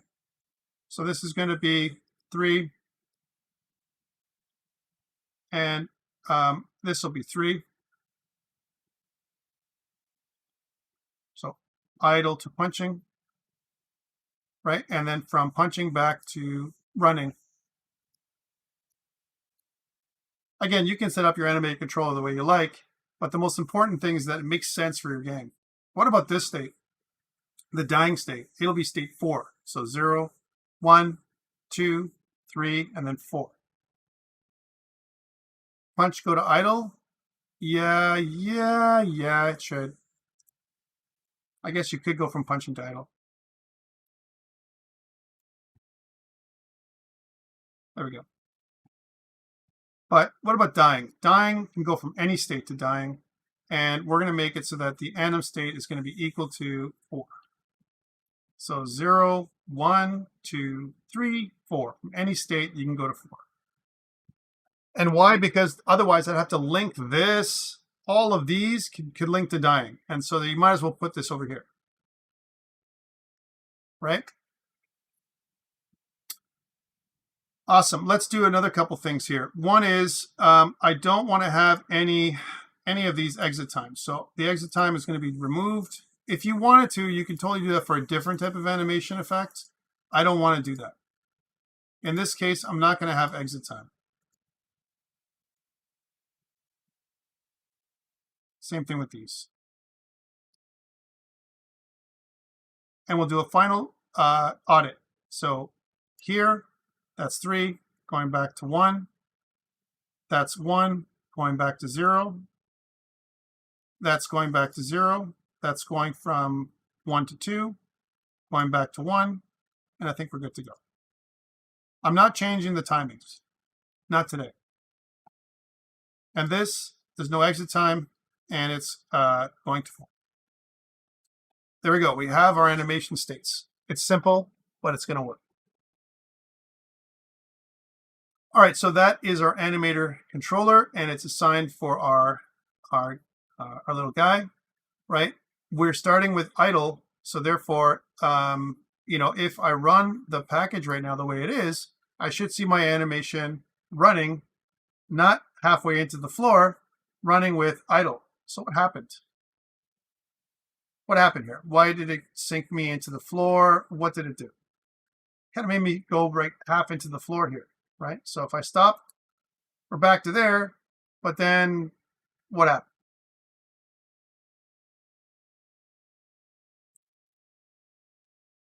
So why did this happen? So apply root motion is turned on, right? So, again, whether root motion is on or not, it doesn't make a difference.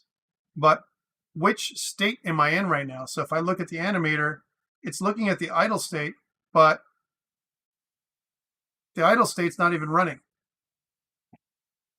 One thing we can also do is going back to our zombie at T-pose avatar, right?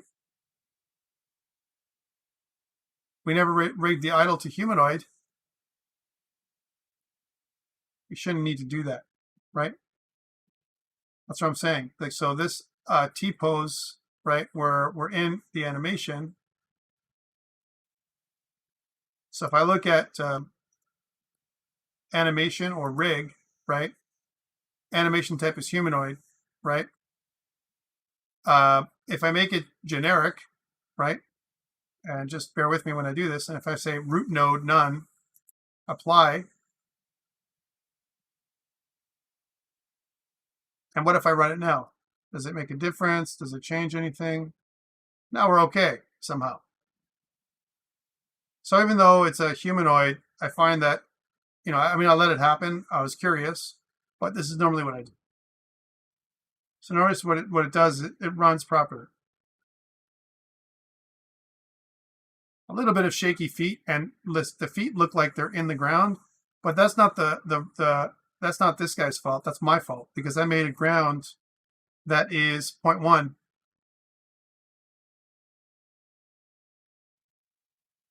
Yeah, that's true. That's probably what it is. So the comment was my T-pose model was a humanoid, but everything else was generic. Yeah, we can try and fix that. I don't mind. I'd rather have it the right way, to be honest, because at the end of the day, it's going to be better for us when it comes to the animations. So let's do that. So let's go back and change everything. So I can go into all the animations, and we can select all of them as humanoid, all of them, and then apply and see if you're right. See if this does the job.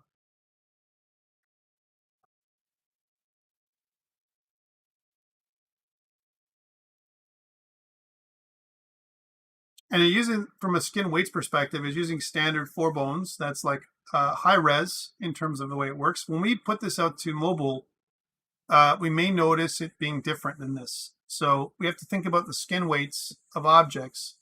And if we leave it this high, it'll take up a much more computational time than if we don't. All right, let's go back to our zombie model now and see if it's back to zombie at T-pose, and we're applying root motion.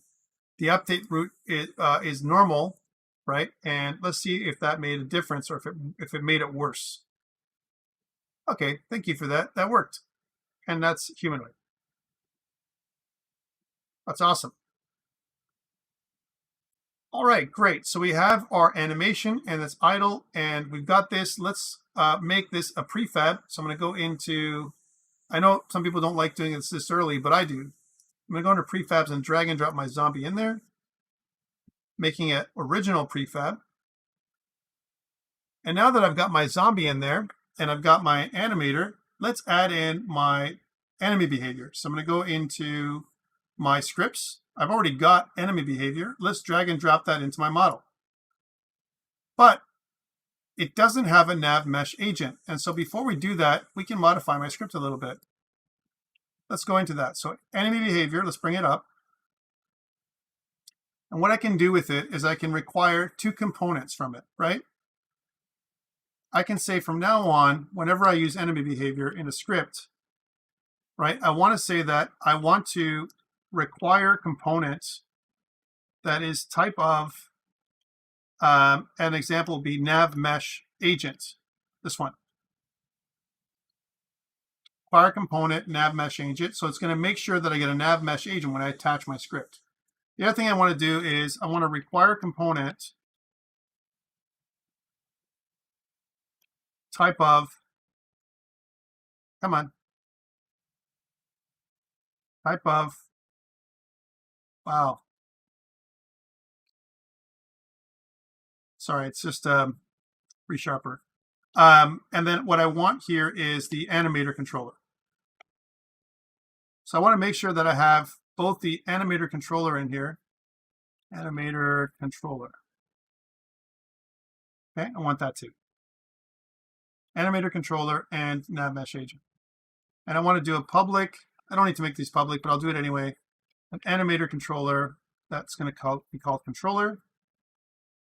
And I want to say that controller is equal to get component controller.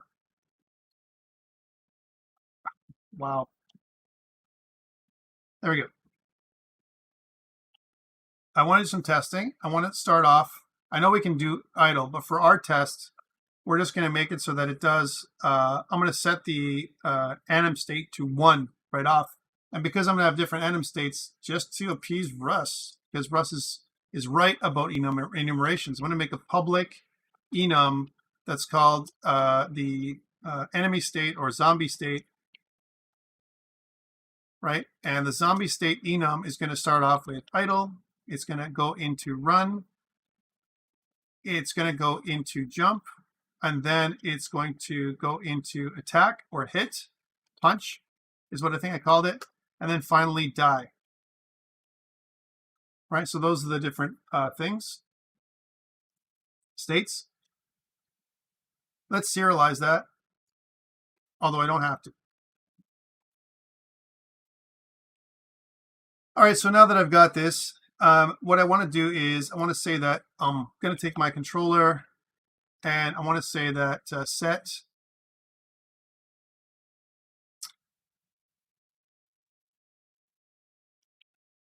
why is this not doing what it's supposed to do?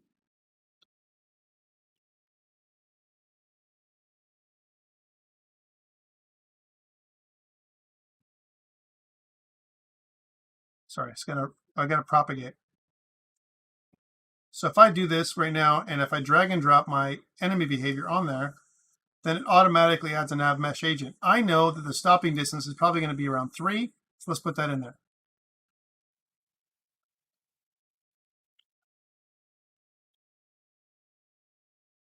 So let's try this again. Controller dot set. Why is that not working?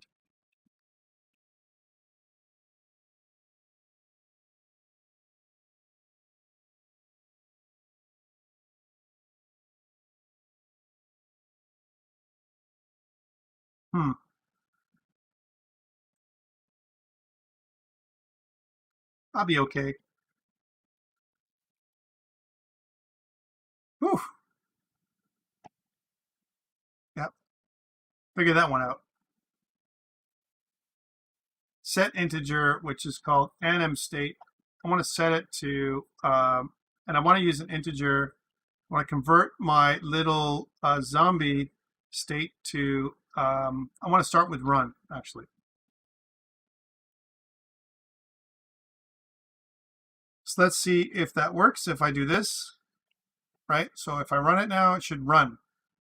And let's see what that looks like. Good. It's giving me an error, but that's okay. What I want to do is the only way I want to test my nav mesh agent is if I have a player.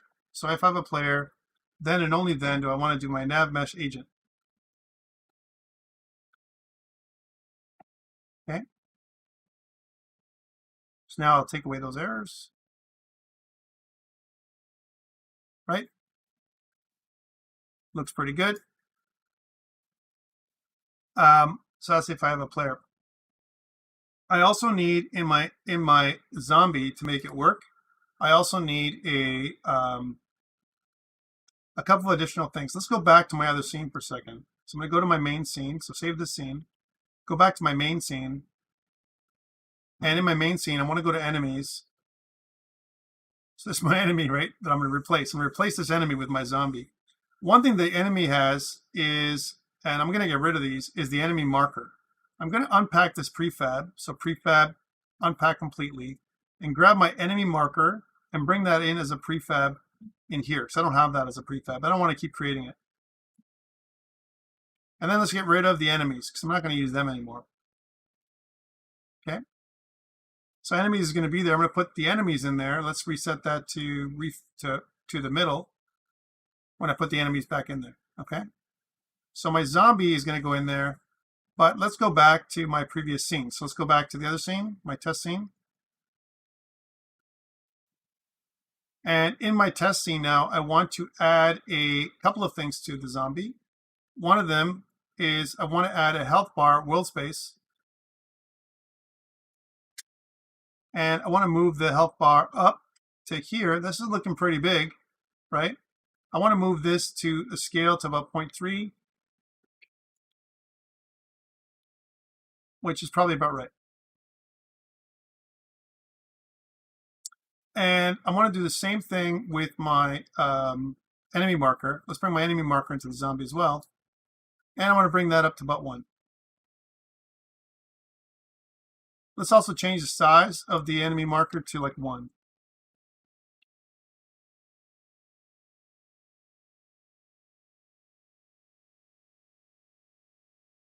So it looks like we don't have to see the enemy marker. So in the layers area, I want to turn off markers.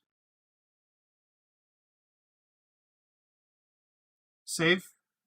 And what I want to do now in the zombie, because zombie has all this stuff that I didn't have before, I want to click on the zombie. And what I want to do is I want to go to the overrides and click on apply all. So this is going to make all zombies have all this stuff I just did. Leave him alone there.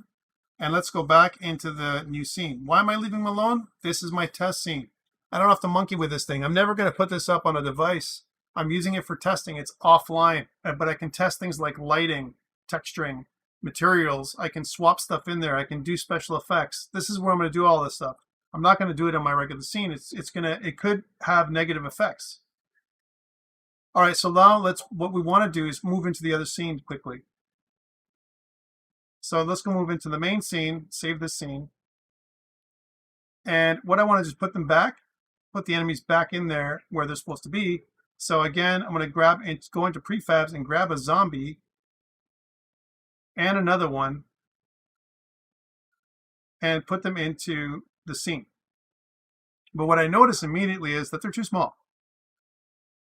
Here's my zombie. He's like a little pygmy zombie. He's like really small, right? He's not the right size, and I need to make these about 1.8 times the size. So I'm going to go to my zombie itself, and let's go in to make this 1.8 times size, scale. And same thing with this. There he is. And then I'm going to apply that as an override. So that is the right size for my zombie, my enemy. And let's grab my zombie, one of them, and let's pull them away. from the scene. Let's put them inside different areas for testing. So let's grab this guy and let's put him way over here, and we'll move him around. We'll rotate him. So around the x-axis 180 degrees. So he's going to look into the scene. We'll go to the other zombie, and we want to put him kind of far away from our player. Our player object is there. We want to put him on the other side, maybe over here somewhere. So grab that zombie, and let's move him way over here. Give our player a fighting chance, and we'll rotate him about 90 degrees. Let's see if 90 degrees is right. There we are. And save. Let's save the scene as save the project and close Unity and put it up on GitHub.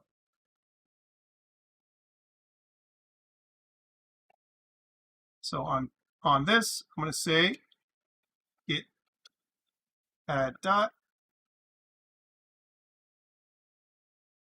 git commit -m, and we'll say added zombie enemy prefab. We did all that work just to get the prefab in there. And git push is what we want to do. We don't have to do large file support because it's already been done for us. All we're going to do is update it. And we should be okay.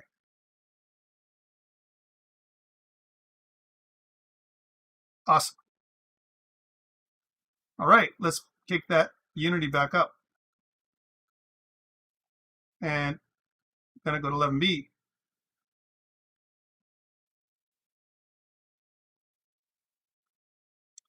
So for your lab, what we want is for this thing to stop in front of us and do an attack. That's what I want to do. The attack's not going to do anything for now. It would be nice if it could, but we also want to make it work in the simulator, and we want to put it on device, right? So that's what we want to make it work like. So what we want to say is we'll do a little script. So first of all, let's run it, see what happens. Are the zombies going to find the player, right? So again, when we look at the mini map, we should see these zombies coming through anytime, right? And we can see that they're coming, and they're right up to the player, and they're there. One thing we see is that the zombies in the mini map, we can actually physically see them. That they're little dots in here, but they're also like the actual objects themselves. All right, so that's bad. Okay. So what we want to do is in the marker for the zombies. So again, going back to this, opening up the thing and going to the enemy marker. It's a marker, but the zombie itself, so the actual model itself, this part, is going to be the enemy, right? And we don't want that tracked, right? So again, we can make it an actor. That's fine. And if I'm not wrong, the player cam, the minimap camera, uses a mixed culling mask, which does not include actor. Let's try that again.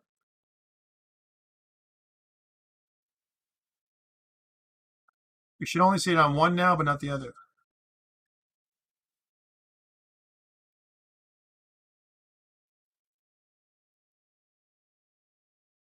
Yeah, see, there's the one that we have it on, but not the other one. Here's another thing that's happening. We have something called twinning going on. They're moving at the exact same animation. Each one of them is at the exact same animation that they're doing. This may not bother you, but it bothers me, right? Because they look exactly the same. They're like they're moving in unison. That's something I have to deal with on another day. All right, so let's do a couple things. So here's my minimap cam. One thing we have to do is with the zombie, this one here, let's just override and click apply all. Cool. Now what I want is for the script, kind of last thing we're going to do here is the script itself, which is going to be inside of here. So we're going to go to the enemy behavior script. I'm going to say, okay, if the player exists and I'm going to the destination, if that's true, So if the player is there and everything's good, right, then I want to check to see if my distance is correct, right? Is my distance right? So if my distance, a couple things I also want to do is we want to check to see if my nav mesh controller is in place. Do I have a controller, right? My player is here, but what if I don't have a controller? Like I don't have an animator. So I might have another enemy that doesn't have a controller at all, right? So if my controller is in place, we're going to say, and we want to do the same thing, by the way, here. So we're going to say the only way we're going to do this is if my controller is in place. If I find something, you say if controller is not null, then and only then do we want to do this check. I'm going to do this again down here. So if controller exists, then and the distance, and we can make a distance calculation, right, between the enemy and the player. So we can say that something like var distance is equal to the vector3 dot distance between my player, so player dot transform dot position, and the zombie or enemy dot position, right? Transform dot position. If that that's going to be the distance, whatever that is, right? And if the distance, if the controller and the distance is less than or equal to, let's say, 3, which is what we said, then I want to do an attack. So basically, if the enemy is close enough to the player, perform an attack. Okay, so here what we can do is we can set controller dot set integer to anim state, and we want to do an attack, which we're going to use the idle animation for the zombie state dot punch. And this is how we want to code it because it's nice and clear. We know what's happening, right? We know that the punch, this is run. We're testing these kind of things out. And I'm going to leave you with this one. You can add additional animations. It's that simple. Let's see how this works. So let's try this out.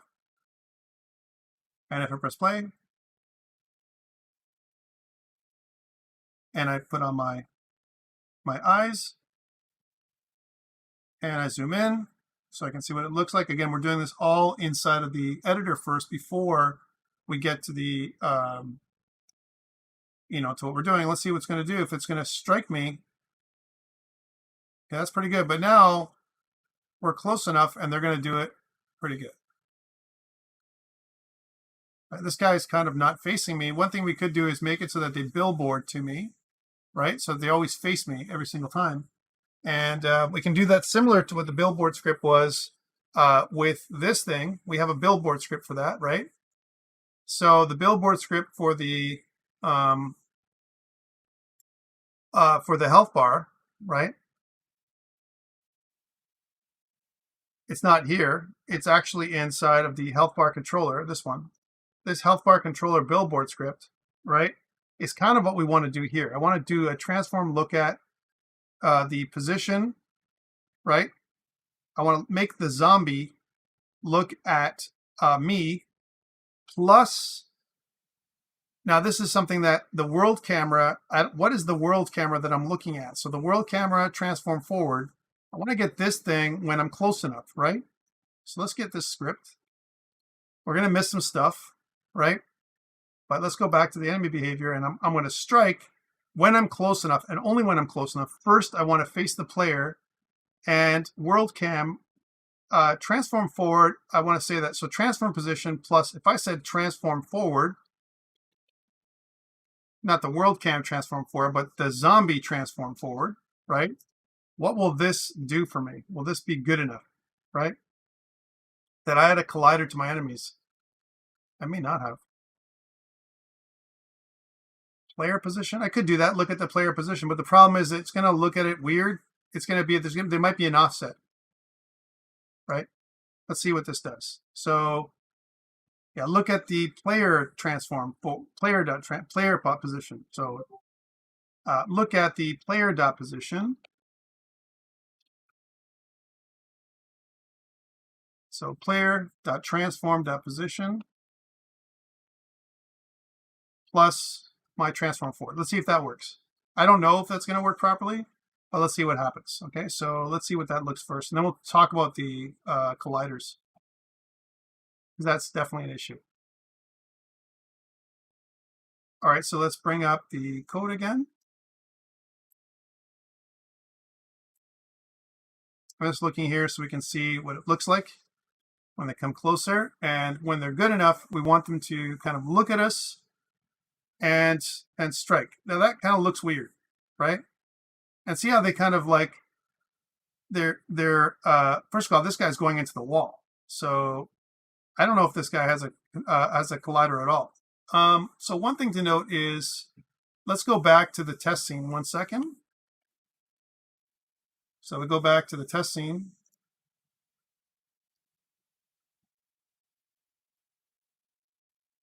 And he's massive now. Let's pull back out and down.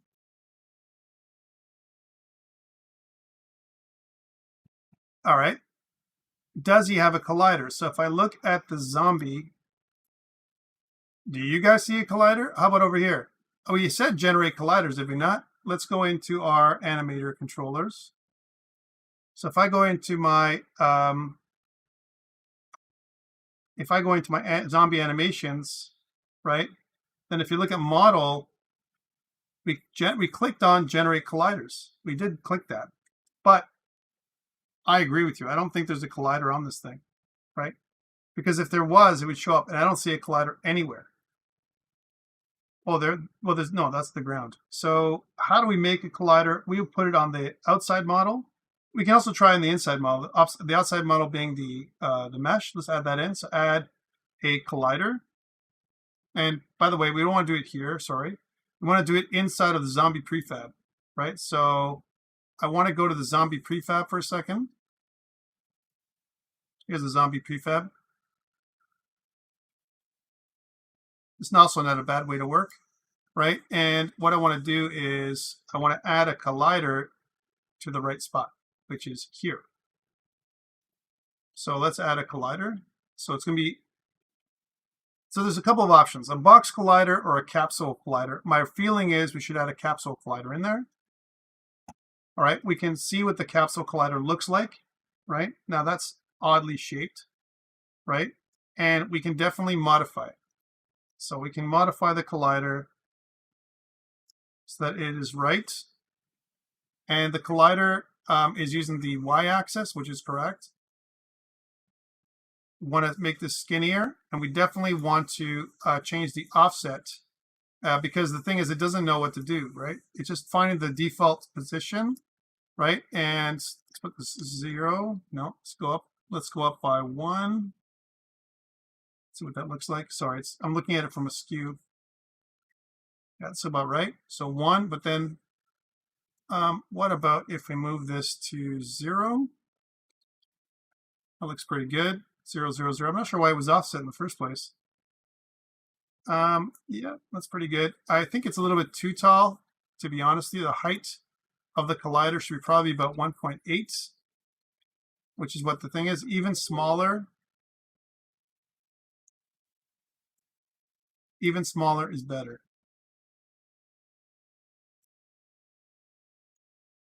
And right here. So this way it won't go in. Now you may want to make the it wider because the hands are a little bit. We can move the x-axis. So the radius right now will make it so it's 0.5, right? And we'll move this to 0. That might be around right, because remember his hands hang at a certain angle. Let's save this and go back out and see what it looks like in the scene. So zombie scene, and then edit, looking pretty good. Okay, cool. That's the collider. Let's see what that looks like in the scene now. So what is going on? Null reference error for the collider. Transform look at late update for the health bar. Oh yeah, because we don't have a, again, this is something we have to think about for billboarding. We may want to think about only looking at the player when the player exists. So transform position player when the player camera or the world camera even exists. If not, then don't even do this. Right, so that's something that we have to do. But, okay, so that looks pretty good. Let's make it go back into the main scene. So I'm going to go back to scenes, main. I know I'm running late, guys. Just bear with me while I finish. This takes a long time, as you can see. And we're doing everything. We're doing the overview. We're doing everything at once, right? So now we've got our model. Let's pull this a little bit to the left. We're going to see a bit of a collider here. It goes through the walls because it's big, but we may be able to do it better than we did before. Let's try this out now and see if it makes it any better or worse. Let's see what happens. So here's our scene.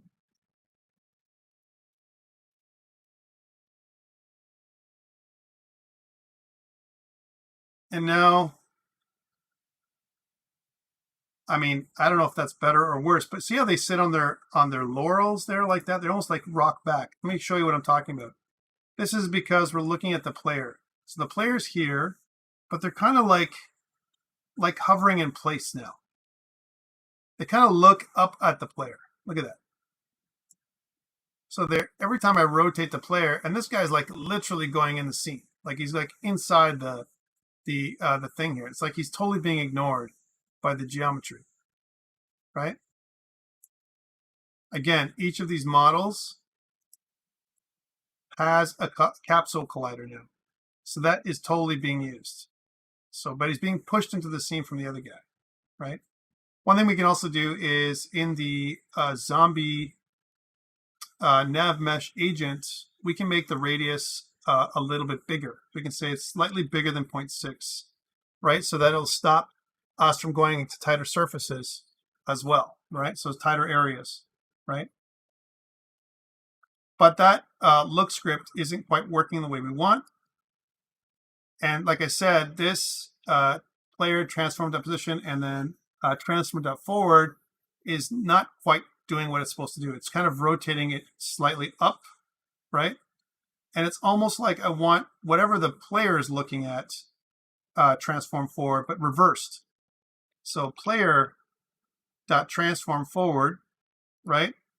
That means that I would turn around and look behind if I did this, and if I did that, it's going to look away from me, right? Wherever I'm looking, it's going to look away, right? So that's kind of not what we want.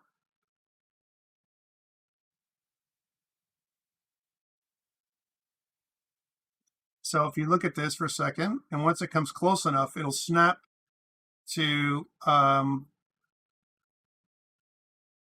like almost falling down, right? So if I look up, it's going to look in weird directions, and it's going to actually rotate the body of these guys like really weird. So depending on where I'm looking, this thing is going to look in a different spot. It looks really weird, right? Because it's modifying the entire his position. When I go do a transform look at, that is rotating the entire object. The entire object is rotating to look at a certain thing, and that's not what we want.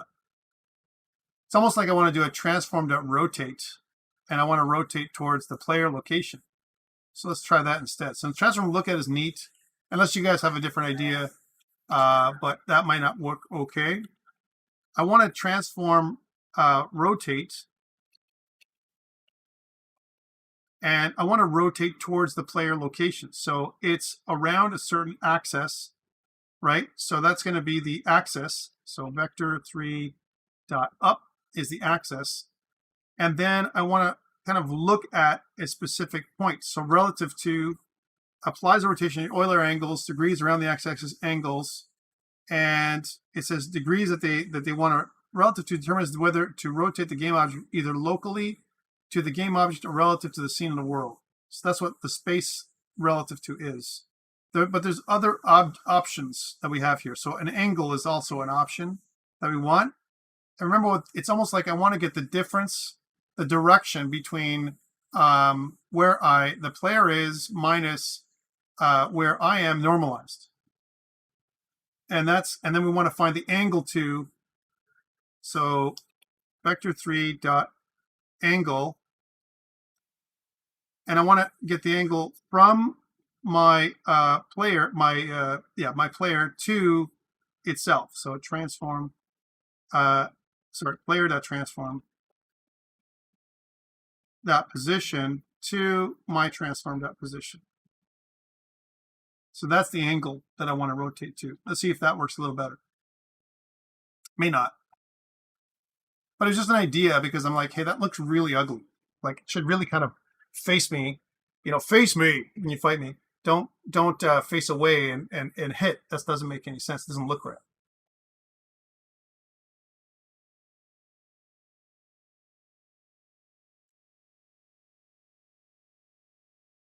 All right, this guy's doing a dance. Woohoo! The right idea. The right idea, but it's going to keep on rotating. So rotate, it's not good, right? So I want to angle, the angle that I want is towards the player. That was great. Let's try the other way around. If I do look at again, let's get rid of this part and just put an angle towards the player. So vector3 angle, but it's the actual transform. What if I did the transform that I'm going to get when I subtract the two players? So look at is a transform, and I want to subtract my player from the current transform. So just like we normally would do, remember we did that last time when we were doing it in code. So we're going to say we want the vector3 dot normalize. We want to normalize the value between my player dot transform dot position minus my transform dot position, which is going to give me the direction that I want to look at. All right, so that is different. That is a different way of doing it, but it's kind of the same thing. It's looking in the right direction, but not. Maybe it'd be the same thing. Let's see what that looks like.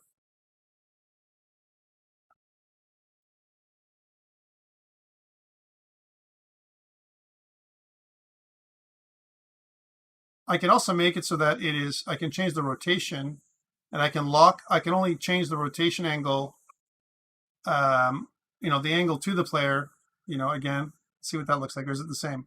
Woo-hoo! That's awesome. So this is looking in the opposite direction. All right, so let's see what that is doing. But they're not looking upside down. The reason why this guy's turning around is because he's actually moving, and he's being knocked away from me, and that's why he's kind of looking the other way around sometimes. But it's kind of the right way. It just needs to be reversed. So let's try and look at whatever this is, but reversed. So I want to do the opposite of this. So again, what would you say to do the opposite? So the opposite would be this one minus this one. So transform position minus this position, normalized. Normalizing is, remember, we get a number between 0 and 1, right? So that might be better. One more time. And this is it. I'm not going to go too much further on this, man. But rotate did it. It just kept on rotating forever, which is not what we wanted. The idea was right. Execution was way wrong.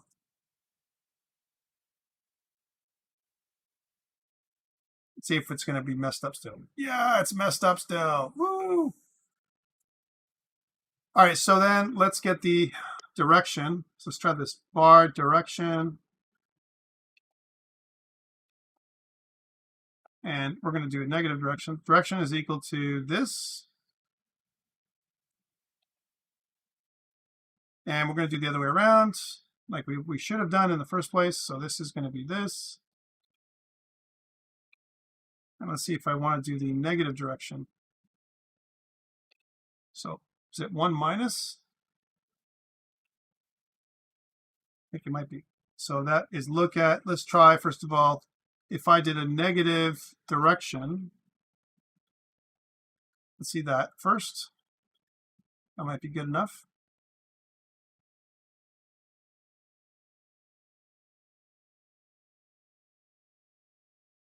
Again, I think the walk rate is the right rate. These things are good. The way that they walk, right? I mean, the paths are being followed nicely, right? Nope. Switching around. Okay, so what about 1 minus? By the way, guys, I don't mind if you have suggestions as well. 1 minus. So it's looking at that thing, and it's almost like I want to do, if they're looking there, minus, so you know, kind of minus 180 degrees. So direction, swap around, minus 180 degrees. But that is the direction vector, right? Direction vector. And I want to change the y-axis of the direction vector. And that's the only thing I want to change, right? Because the y-axis is going to be swapped around. So it's going to be the opposite. So if the y-axis, if I turn the y-axis around, no, that's not exactly right.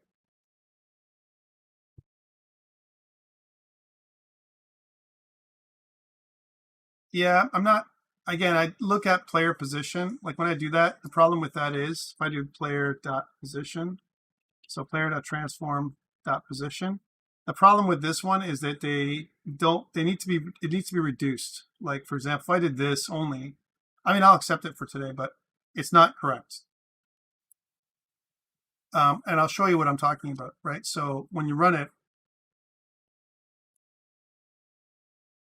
and once it gets close enough, the idea is the right thing I did. It's just that you have to kind of look the other way around. Watch how they go on their heels. See that? Look at that. Because it's looking up at the player. It's looking at the center of the player, right? So I could do that. I could do the player position down a bit, like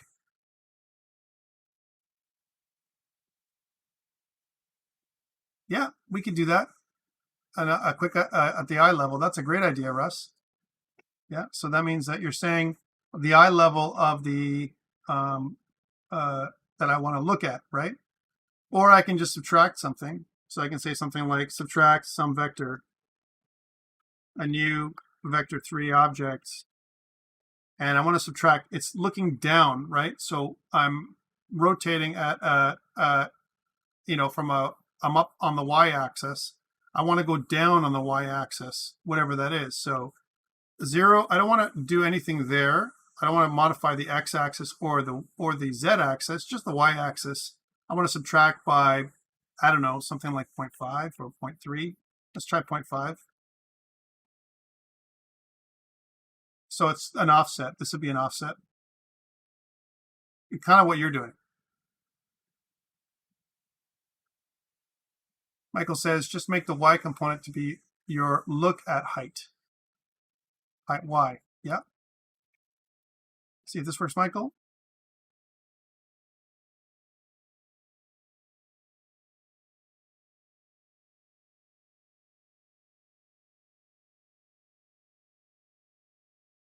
We probably put these guys closer, so instead of waiting all this time, we'll be there. Yes, I agree. Not bad. It's still on their heels. You'll see that they're kind of on the heels there, right? So it's not quite right. It's not quite right. It needs to be even lower than this, right? From that perspective. So anyways, I think this is enough, guys, even if you just make the zombie not look at me. So I don't do this right now because it's not quite working the way I want. And these little tricks, whatever, if you guys have found success in making it work better, you can certainly report your findings, but I don't like how this is working. I'd rather accept it so that they're not looking at me at all than looking at me on their heels. That looks kind of off, right? So, so this is good enough. So what I want you guys to do offline, not with me, is test it on the device, test it on the emulator, make sure it all works properly. And then that will be your thing. Show me that the zombies can find you. They're using a zombie model instead of an enemy model. And then we're good to go. Okay, so let's save this. Save project and close Unity. And we'll put this up as a final. So let's try this out. So I'm going to go to GitHub and I'll say git add dot git commit -m, and we'll say added zombies to main scene.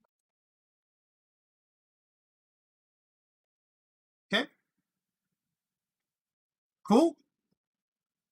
We went 50 minutes over. I don't want to go any further than that. I've got you guys here, and I don't want to abuse that you guys are with me. So thank you so much for sticking around. I think it's pretty good, and I think that's it for today. Guys, thank you so much. I'm going to stop recording now.